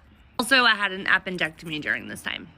Then in 2021, I ended up having a spinal cord surgery. It was related to my connective tissue disorder, but I had an ectatic spinal sac cyst that eroded most of my sacrum and caused a lot of nerve damage. So I am in a lot of pain all the time. On top of that, I was diagnosed with fibromyalgia. So in 2023, I ended up having to have my second open heart surgery because the tissue valve that they put in 2011 was only good for 10 to 15 years. So it was at like year 13, it started to fail. So they ended up replacing my aortic valve with a mechanical valve, and they also had to replace my aortic root again because it had calcified. Also during surgery, my coronary artery was damaged, so they had to do a coronary artery bypass graft. So 6 weeks to the day of having that open heart surgery, when I was officially allowed to drive, I wanted to drive to the pharmacy. Really shouldn't have been driving, but I'm a really bad patient and I try to get back to life as quickly as possible. So they take me to the ER and everything checks out. So that was in April of 2023. And a couple of months later, I had 100% blockage in my coronary artery. So they put a stent in. A couple of months later, I got blockage again. They did another stent. A couple of months after that, I got blockage a third time. So they ended up doing an angioplasty. After that, I keep complaining of chest pains. They do stress tests and they're like, nothing is showing up. And so like, you don't have blockage. I don't know why you're having chest pains. Come to find out, in that car accident, I had broken 3 ribs and my sternum. Nobody knew that. Like, nobody picked up on that. So my doctor did a little bit of digging and had looked at one of like my CT scans, and he saw the image where it showed the sternum and ribs being broken. Like literally my sternum was like this, and then my ribs were like this, and my heart was right here. And they told me like, if you got in a car accident or something, like you would have died. So I go in for a 3rd open heart surgery in November of 2024. So they're going to do a complete sternum reconstruction, and they also do another coronary artery bypass graft, which they graft those from your legs. For the sternum reconstruction, they had to put like all these like bicycle looking chains into my rib cage, and I have these like clips going all the way down. So I have a chest full of metal and it causes me a lot of pain. In January, which was 2 months later, I got 100% blockage again. So they did another stent. Then in September, I had blockage again, 100%. They do an angioplasty. Then literally a month later, I get 100% blockage again. So they do another angioplasty. So because I have a connective tissue disorder, they think that the veins that they grafted from my legs are just super weak. We still don't know how we're going to fix that or why it keeps happening. I am set to see a new specialist in April. So he specializes in my condition. So hopefully we can get some answers. So yeah, I went through all of that, never got any help or support from her. I take that back. She was there the day I had my first open heart surgery and my second open heart surgery, but that was it. Like I said, never offered to help with the kids. And I had some of these surgeries before I even had my other daughter, and she never even offered to help with Paisley. I even remember one time when I had my first open heart surgery, they put a bar in my chest, and I had to have the bar in my chest for a year. And I had the surgery where they removed the bar, and my mom did come to stay with me to help me with Paisley. My sister comes into town because she's going to have a weight loss consultation. Makes my mom go with her. My mom goes. They leave me with Paisley while I'm recovering from surgery. Like, gee, thanks for the help. My mom also did come stay for a couple of days when I had my spinal cord surgery because I could not walk for like 2 weeks other than going to the restroom. So I'll give credit where credit is due. But medically, I have been through a lot. I live in an incredible amount of pain every day between the sternum reconstruction, the fibromyalgia, the nerve damage from the spinal cord surgery, and along with my condition, Marfan syndrome, it affects a lot of like your muscles and joints, and it can cause chronic pain as well. But I've still managed to raise my 2 children and put them first. Sorry, that was a lot, but I wanted to explain to you guys all the things that I was going through in the midst of all of this happening. This is part 14 of how I raised my sister's daughter with no legal rights. I just recorded this whole thing and then accidentally deleted it. Anyways, y'all do me a favor and share these videos because I have had so many people telling me that they've been through the same thing, and I want it to reach more of those people because it's very healing for all of us. So anyways, we left off with all of them blocking me on Facebook, so I'm gonna back up just a teensy bit. So my dad, when he called me, he had said, like, nothing is ever gonna get fixed between you and your sister until y'all have a sit down talk. I told him, I was like, dude, I have messaged her so many times and she does not respond. So a sit down talk is never gonna work, and besides, I'm gonna knock her ass out. And the thing about the Vegas trip is that it was calculated and intentionally posted to hurt my feelings and get a reaction out of me. Like, they knew exactly what they were doing. And my mom and sisters have been on so many trips together over the years, and it's always hurt my feelings that I was never included. So I guess there was a part of me that like yearned for that. Anyway, so when I had texted my mom about Vegas, I was, I was bitching at her, and she was like, well, you disgust me with your Facebook post. And I said, well, you disgust me with the fact that you put your daughter's feelings over your granddaughters. So during this, it was 2 weeks ago, my younger daughter has a tonsillectomy. My mom calls the day of her surgery. I don't answer, but she ends up calling my daughter's phone and talks to her, which is fine.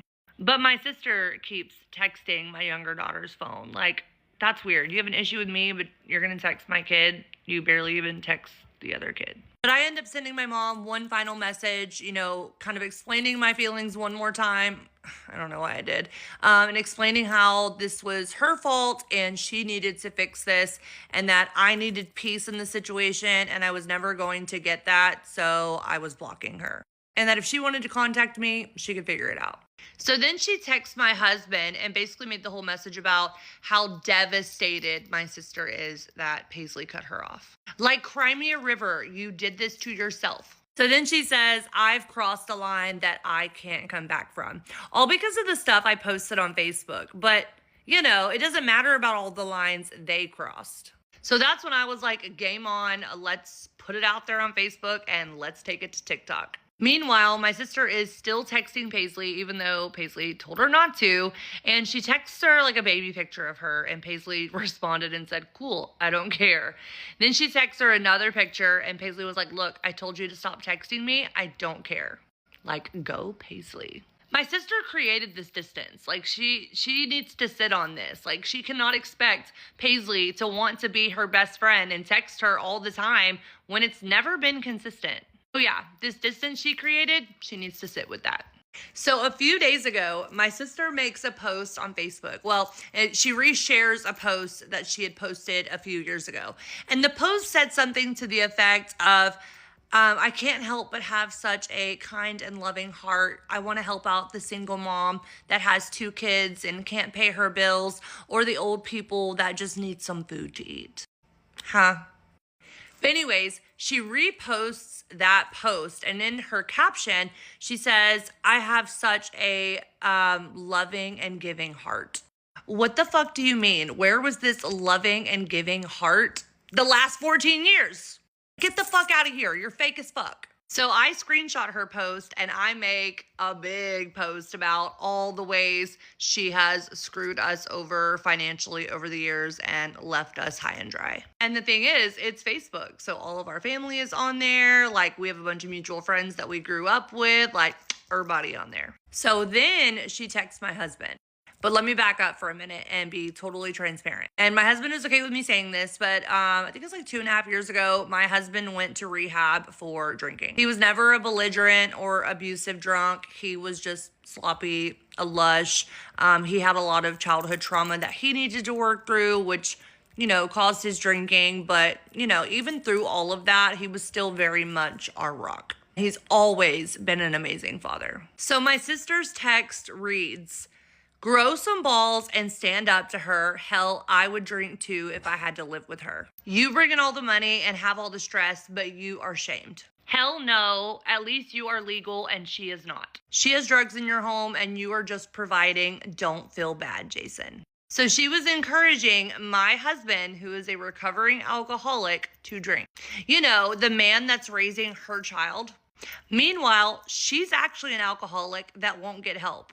And also, I have a medical marijuana license. Y'all saw the last video. I have a lot of health issues. I qualified easily. So yeah, I have a medical marijuana license, so she can miss me all with all that. But we're at 5 minutes, so I'll tell y'all what I texted her in the next video.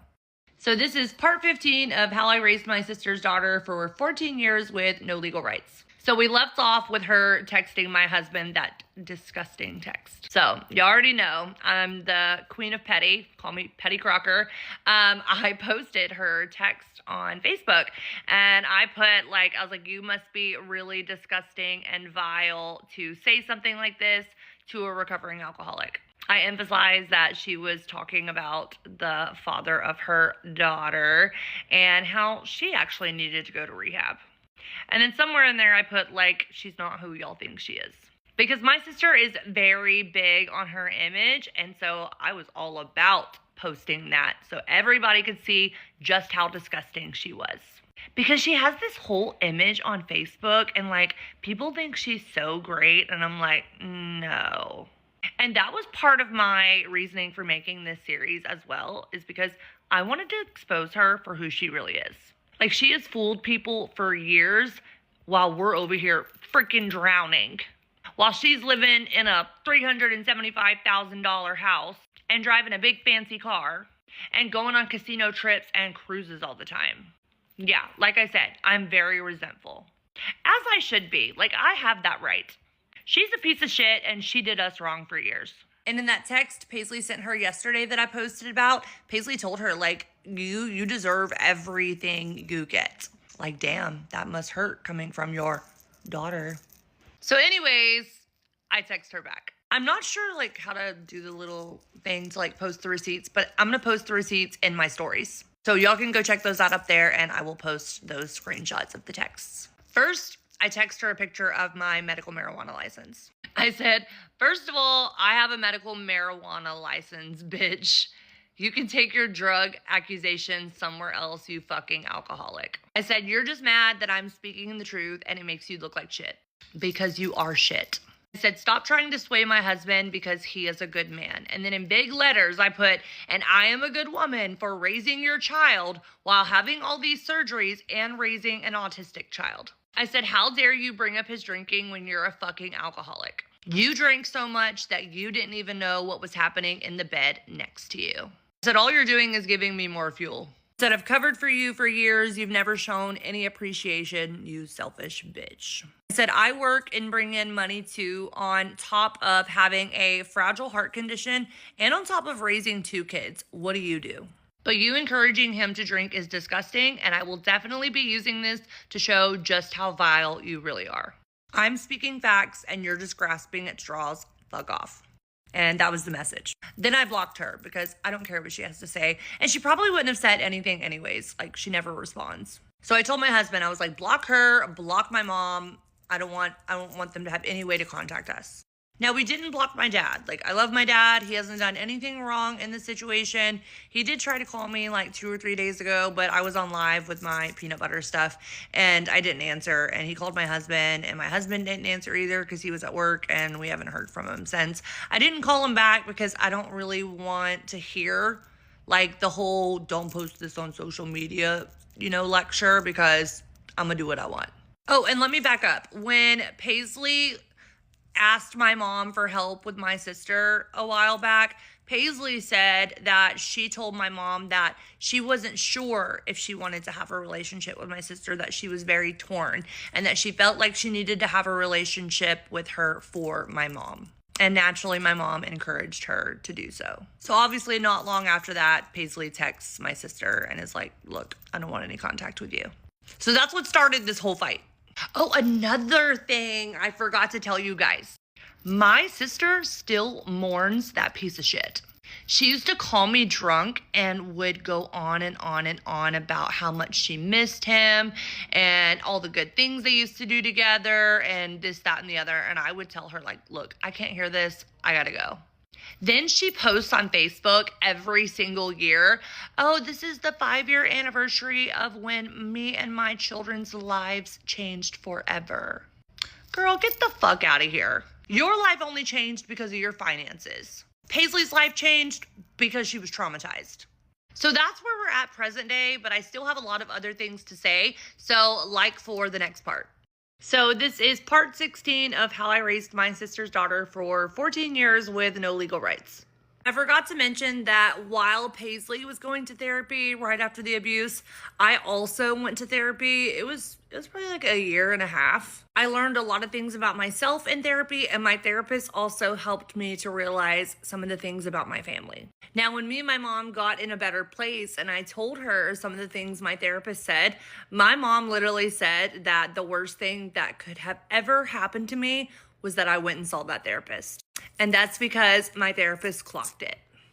And my mom couldn't stand it that somebody else saw it. So I know this whole series is going to make her head spin because so many of you have commented that y'all are like, dude, that's crazy. You can't just hide behind my dad and sisters anymore. As far as why I brought this to TikTok, well, my mom said that I crossed a line I couldn't come back from. So why the heck not? Again, I wanted to bring this before the court of public opinion. And they can try to discredit me, but I have so many friends that have been friends with me since I was a teenager, since I was in my early 20s, like before my heart surgery. I have friends that have been in Paisley's life since she was 3.5 and 6 years old and 8 years old. And they all know the truth because they were right there with me. 2 of these people were not just my best friends, but also Paisley's cheer coaches, so they can vouch for the fact that nobody ever showed up. On the note of my sister only coming to 1 cheer competition a year, also my parents only came to 1 a year. I just realized my necklace was crooked this whole time. But my mom does have a lot of health problems, so I'll give a little bit of grace there, but she was still able to go to the casino all the time, so make it make sense. But at some point, enough is enough. My mental health literally could not take this anymore. And again, I knew there were so many people out there that would agree with me that this is completely crazy. And all the while, they were making me feel like I was crazy. So I felt like I was actually going a little crazy because I was being so manipulated. Gaslit. Gaslit's a better word. I just don't know how much a person is expected to take, and we've been taking this for 14 years. And yeah, I know what some of you are thinking, like we were done through some of it, but we were doing what we thought was the best we could do at the time. And again, hindsight is 2020, and we look back at the way some of the situations were handled. And yeah, my husband and I both agree that things could have been handled differently.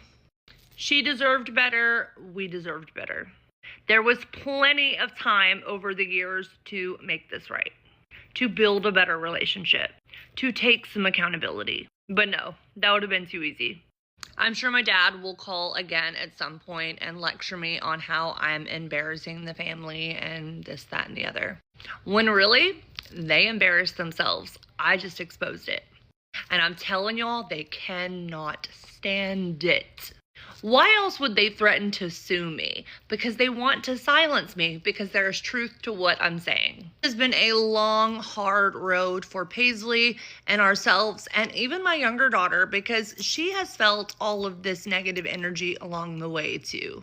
She has not always gotten her mom at her best self, because I was always dealing with the emotions of Paisley and myself, and all the emotions we both went through dealing with my family. This was all their idea, and my husband and I feel like we were almost punished.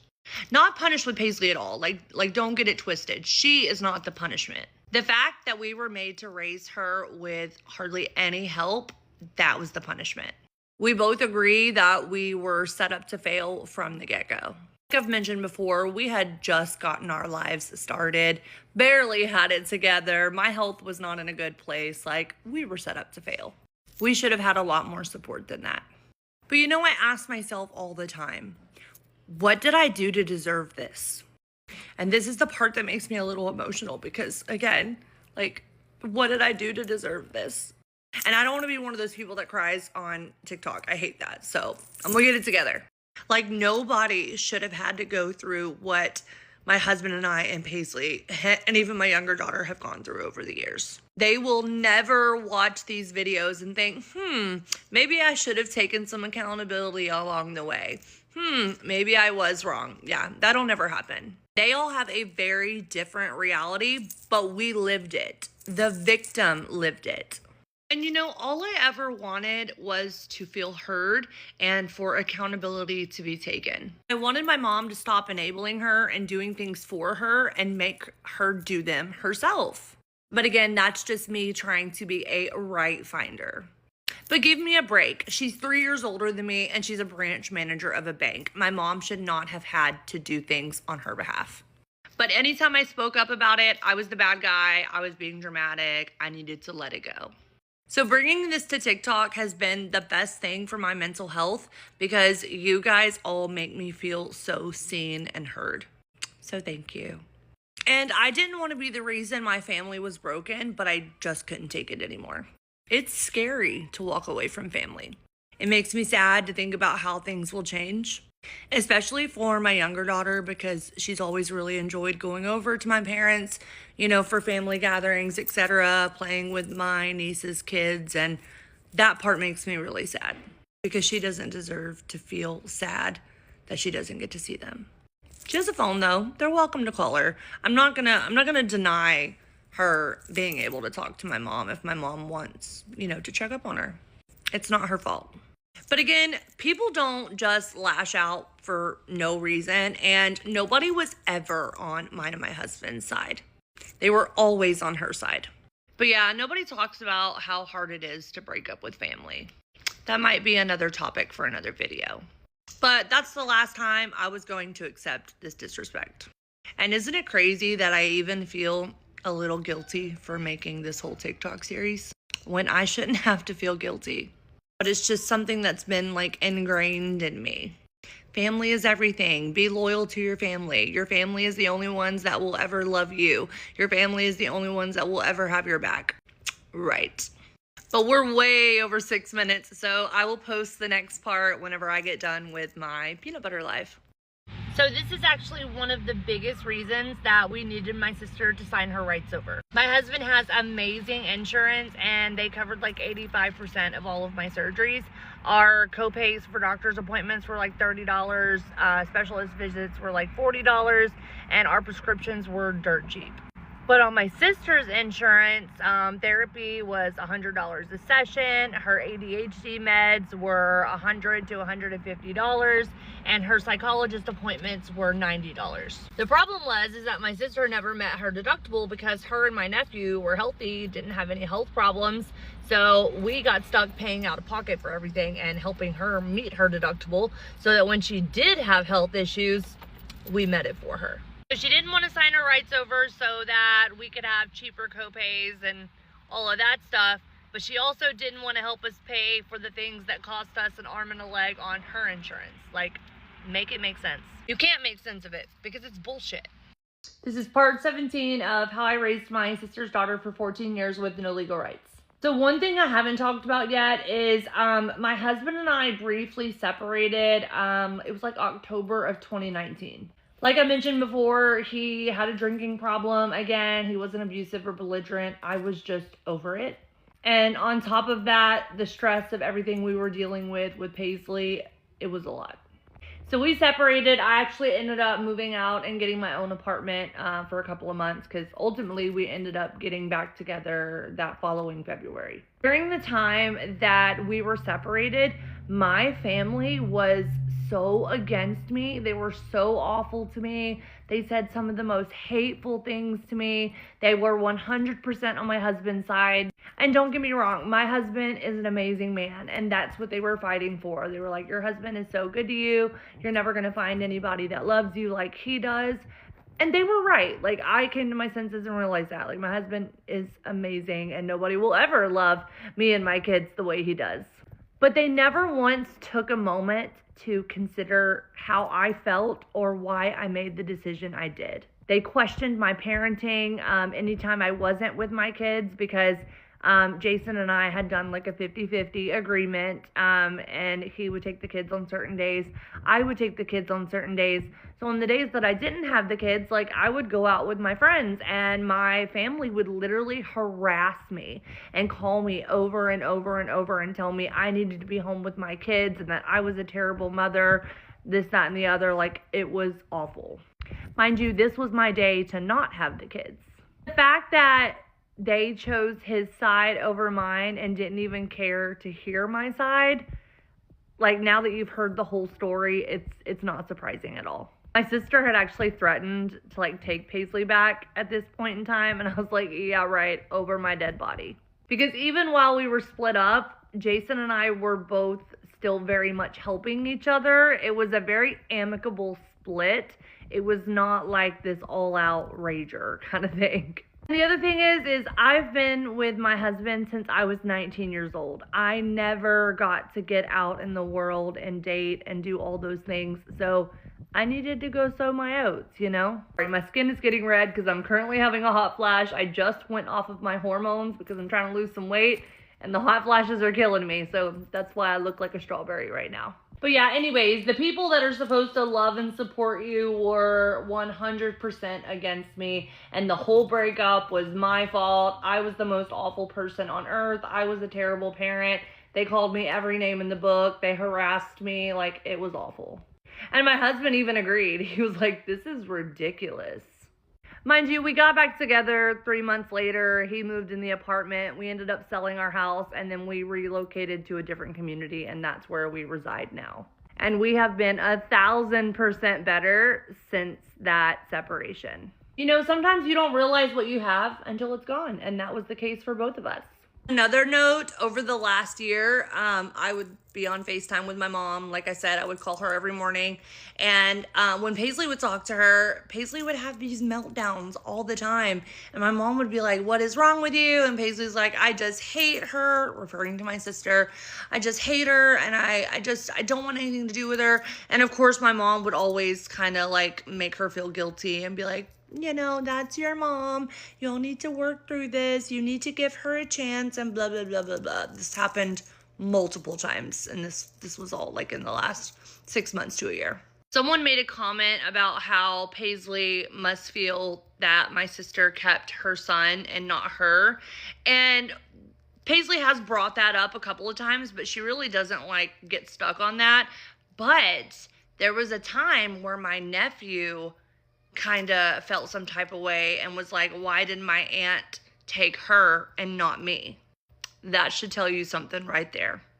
Also, on the note of my nephew, she got child support from his dad, but couldn't give me child support.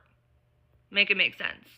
And then another thing, when she talked about how I withheld visitations and all of that, you had legal custody. You could have came and got her anytime you wanted, but you didn't. I keep remembering things as I go through this series, so I'm making a list, and as I remember those things, I'm going to share them with you. Also, y'all may see me on live. I go live with a peanut butter company called Nerdy Nuts. I actually had somebody jump on the live last night, and they were like, I got here from your series and I thought we were here to talk shit about your family and I found this, but hey, this is cool too. I was dying. It was too funny. But I'm still going to be keeping y'all up to date with everything. Paisley actually wants to make a TikTok with me because she kind of wants to tell things from her perspective. So that'll be coming in the next day or two. Also, I'm going to start doing some vlogging with both of the girls just to kind of give a little peek into our crazy life. My younger daughter that's autistic, she is a hoot. Also, there are so many people that have similar stories and they just don't feel like they're able to tell their story. So if you are one of those people and you want me to tell your story, I will totally do that for you. Also, we've done some digging on a few options we have. So like I said, I will be keeping you guys up to date with that. And I've only been no contact for about a week now. And I'm in the phase where I'm angry and it hurts like hell. This pull in me that's like, you have to be loyal to your family. But you know what? My family was never loyal to me. People have asked how Paisley is doing now. Paisley is doing wonderful. She's homeschooling. She works at Raising Cane's. She's got her a cute little car. She's found a whole new friend group of other kids that homeschool. Like, she is doing really, really well. She does still struggle with some things, you know, emotionally and psychologically, but she's in therapy. We're working through those things. But this is not the end of our story. So I'm so glad you guys are all following me. I feel like I have this whole new family, and thank you all for being so supportive. So this is part 18 of how I raised my sister's daughter for 14 years with no legal rights. And yes, I'm in the hospital. I am having symptoms of blockage again. Like I mentioned in one of my other videos, I've had blockage 6 different times. So yeah, I'm pretty in tune with my body and I'm pretty positive that's what's happening. But anyway, since I'm going to be here for a minute, let's get back into it. Also, I cannot believe how far this story has reached. I've had people messaging me from Australia, the UK, England, Africa, Netherlands, Chile, like so many different places. And I'm so grateful it is reaching all these different areas because this story is resonating with so many people. And I have been flooded with messages and comments about how similar this is to other people's stories. And they've all thanked me for telling my story because it's very healing for them. So we're all healing together. I love that for us. And all of my closest friends have told me how proud they are of me for finally standing up. I mean, they've all been around the situation for years. They've watched Paisley grow up. They've seen who was around. They've seen the things we've been put through. So yeah, they're clapping real loud for me right now. And the support from all of you, like, wow. Just wow. You guys have no idea how much it means to me. You guys have truly made me feel more supported than my family ever has. So again, thank you. Like I said before, my family always made me feel like I was crazy, and you guys have totally validated my feelings, and that's exactly what I needed. I needed that validation. So again, thank you. I'm pretty sure this is going to get worse before it gets better, but you know, that is what it is. I'm definitely grieving a little bit right now, not gonna lie. Like, please tell me this is normal and that it gets better for those of you that have been through this before. My dad called me about an hour or so ago while I'm here at the hospital. And like I said, my dad is very neutral. He tries not to get too involved. And he did tell me, because, you know, he's working 7/12s at the plants. He did tell me, he's like, you know, when your mom and sister try to tell me all the things, I just tell them I don't want to hear it. And I do appreciate him for that because it keeps him from being swayed, you know, without hearing my side as well. And I told my dad, I was like, look, I've dealt with this, and this over the years, and I just can't take it anymore. And he said, well, this is going to take years to repair. And, you know, there's a lot of damage that's been done. And I said, listen, that damage wasn't done by me. It was done by them. He asked me, he said, do you really hate your sister? And I said, yeah, I do. Unapologetically too. Because she has made our life miserable for 14 years with no remorse. He said, well, this is never going to get fixed unless you two sit down and have a conversation, not through text, but y'all need to sit down. And I said, yeah, I'm not interested in doing that. I'm good. He said that me and my sister put my mom in the middle, and I'm like, well, I mean, That tends to happen when you have 3 daughters. But either way, it's not about taking sides, it's about standing up for what's right. And I just don't feel like that's ever happened. And he brought up the fact that, Easter is Sunday and the family is broken. And, I feel guilty and I shouldn't be the one feeling guilty. And I said, yeah, it makes me really sad for, Kinley, my younger daughter, because she doesn't understand. And he was like, yeah, your mom misses talking to her every day too. And I'm like, well, she has a phone. Like I'm not blocking her number. She can call her anytime. But if she really felt bad about things, she would try to make things right with me. And my mom is so damn stubborn that that's not going to happen anytime soon. So it's just something I'm going to have to accept and move on, I guess. That's why I'm asking you guys, like, does it get easier? Because right now, it hurts like hell. Especially being in the hospital right now. The first person I always called when I'm in the hospital, my mom.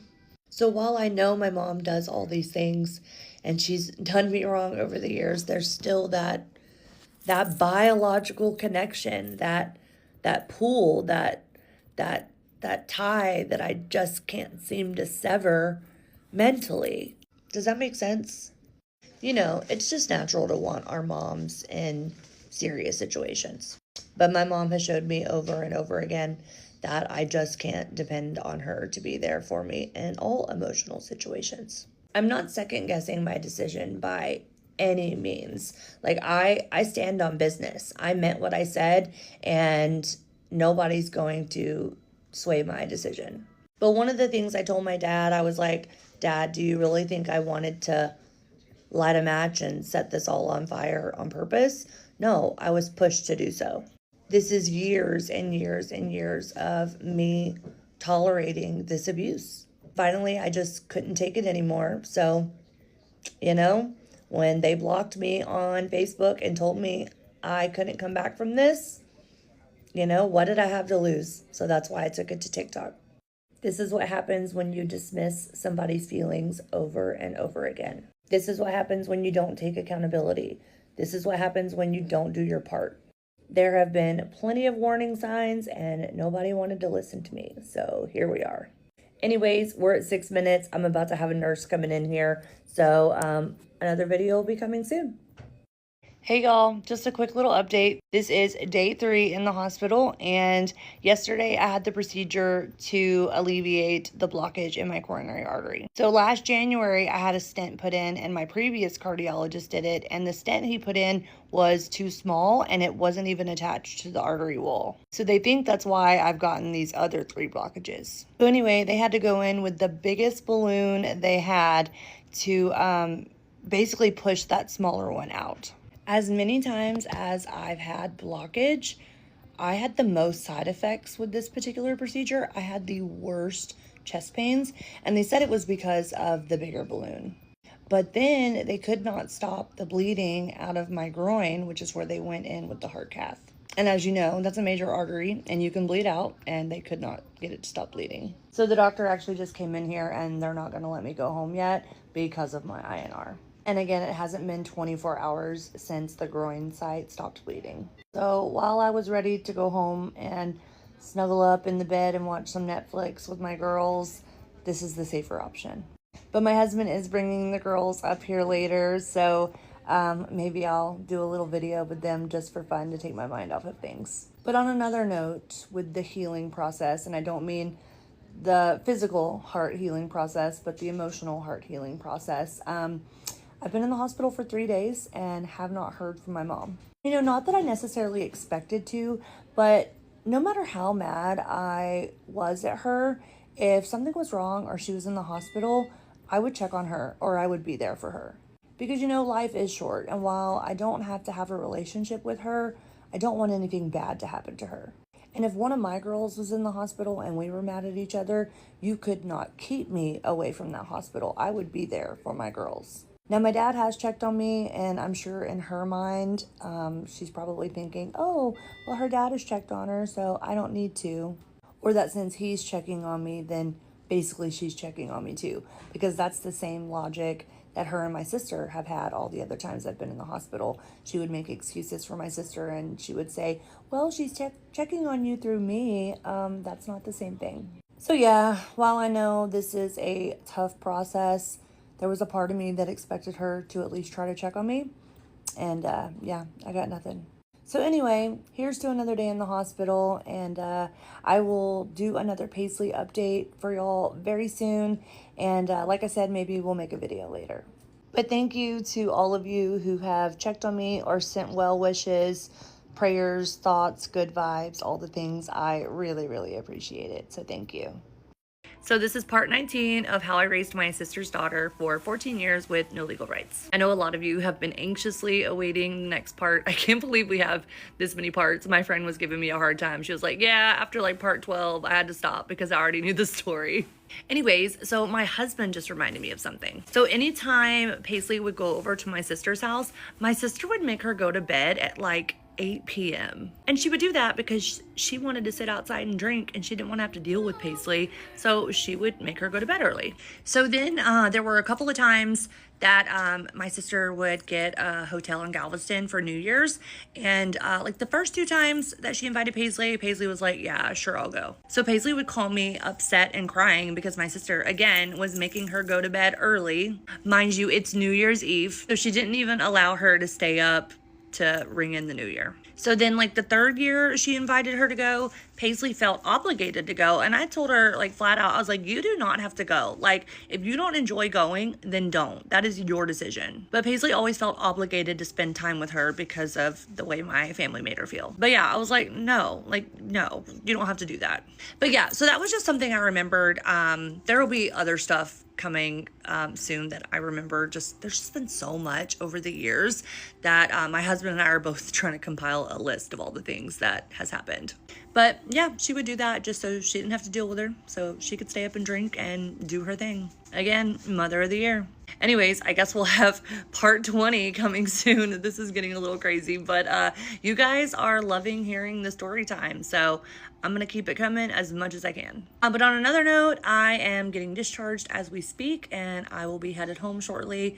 And yeah, so I get to take it easy for a few days. No chores. I get to be a little lazy, so that's exciting. But you know, moms never really truly get time off, but my husband and daughter are home today, so they're gonna take good care of me.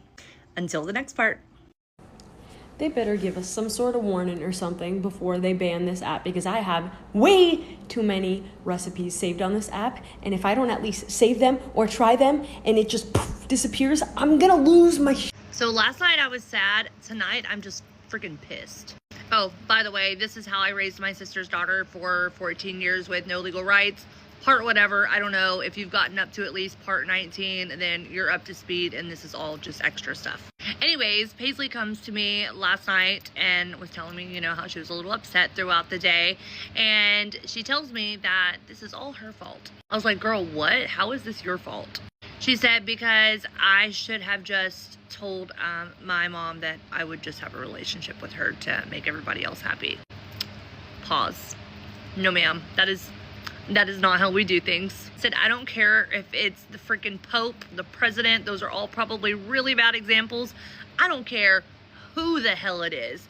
You do what makes you happy. And if you don't want to have a relationship with her, that is totally fine. But my mom has always been in her ear encouraging that relationship, even when Paisley was super conflicted. She never gave her the space to be conflicted. She just constantly encouraged the relationship with my sister. You know, doing what was best for my sister versus what was best for Paisley. But do y'all see how my family is? Like, she feels guilty.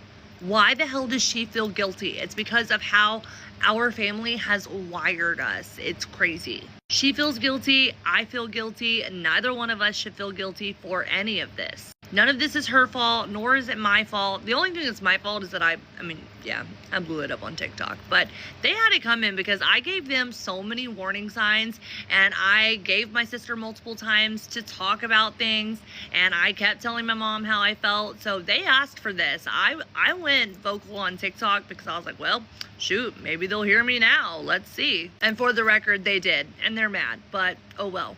I've said it once and I'll say it again. If you don't want to look like a shitty person, you shouldn't have done shitty things. But it just pisses me off that she feels guilty. It pisses me off that I feel guilty, but it pisses me off way more that she feels guilty, because that is not okay. That poor child has been through enough. And I told her, I'm like, I'm sorry if you feel like you're in the middle. That is not my intention at all. Like, does this all have to do with you? Yeah, 95% of it does. And that sucks. So I could see why you feel like you're in the middle. I was like, but all I've ever done is try to defend you. And that's all I'll ever do, is I'll stand up for what's right, and I will defend you to the ends of the earth, because that's what us mamas do, right? And again, here's the thing. This was never about my mom choosing sides. This was simply about standing up for what's right, even if that pisses somebody off. But she wouldn't stand up to my sister. Well, she would like do little mini stand-ups to my sister, if you want to call it that. More like a slap on the wrist, like, oh, do better. And then, yeah, things never change. But no, if she would have actually stood up to my sister, because let's face it, my mom is the one and only person that could get through to her, then maybe had she stood up to her, maybe, maybe some things would have been different. But no, instead, we're not going to hold her accountable, and we're going to cater to her, and we're going to protect her at all costs, because that's what my family's always done. She is the golden child. Like, I've had so many other people say it to me. They're like, why is your sister the golden child? And they see it. It's not even me telling them that. Like, other people see it. I have had so many people that are close to my family from our past, and they are all just like, oh my God, like, I am so sorry. Like, I had no idea. Like, we thought things were this way, and we were told this, and this. And then we hear your side of the story, and it fills in the gaps for us. And we're just like, whoa, your side makes way more sense. Well, duh. I mean, why would I lie? I literally have no reason to lie. Do I want to destroy my family? No. Do I not want to have a relationship with my sister? No. Well, those were all no's before present day, of course. But back in the day, if I asked myself those questions, yeah, they would have been no's. Like, no, absolutely not. Like, I don't want things to be this way. I want to have a good relationship with my sisters. I want to be close with my family. I want to not feel all this hatred in my heart. But this is where we are, and that's just not the case. I'm just not going to be their fucking doormat anymore. I'm the one that was not easily controlled. You couldn't keep me quiet. Clearly, y'all have heard me say all this stuff, but I was the child that didn't fall in line, and I spoke up, and I had a big mouth, and I didn't care, and it drove my mom crazy that she couldn't control me. But you know what? I hope my daughters are the exact same way. They're both showing that they are a lot like their mama, and they got their sass, and they don't take crap. So, doing something right. Anywho, yeah, bottom line, she shouldn't be feeling guilty, so I'm even more pissed. And yeah, the mama bear in me is coming out, and I don't think y'all are ready. If you notice that Susie's a little melancholy today, it's because her cat died last night. Charlotte hit me on the playground today. I'm so melancholy about it. Do you ever feel so melancholy about being melancholy? You know what's crazy is, oh, also this is on the note of how I raised my sister's daughter for 14 years with no legal rights. Anyways, what's funny is one of my mom's cousins commented on one of the reels I posted on Facebook, and she was like, why would you air all of your family's dirty laundry? Like, your family's always going to love you, but these people on social media, they just want to tear you down, and they're not going to bring you any kind of joy, and they're not going to be supportive. I was like, that's funny, because I've received overwhelming support, which I am so thankful for. And I just told her, I was like, if you have watched the series, then you would see why I'm speaking out. And the people on social media have been more supportive and loving than I ever could have imagined. And so many of you have asked how you can support us, like with GoFundMe, Venmo, Cash App. Don't worry about any of that. Do me a favor, just shop my showcase, buy some peanut butter, join my live. That is how I generate income to help support my family. So any of that is much appreciated. So I appreciate the love and support. I just had to share that with y'all because I thought it was funny. I was like, no one on social media is gonna care. That's funny. A lot of people care. So thanks to all of you for caring and supporting and commenting, and for all of the advice and love and support. It really means a lot to both of us.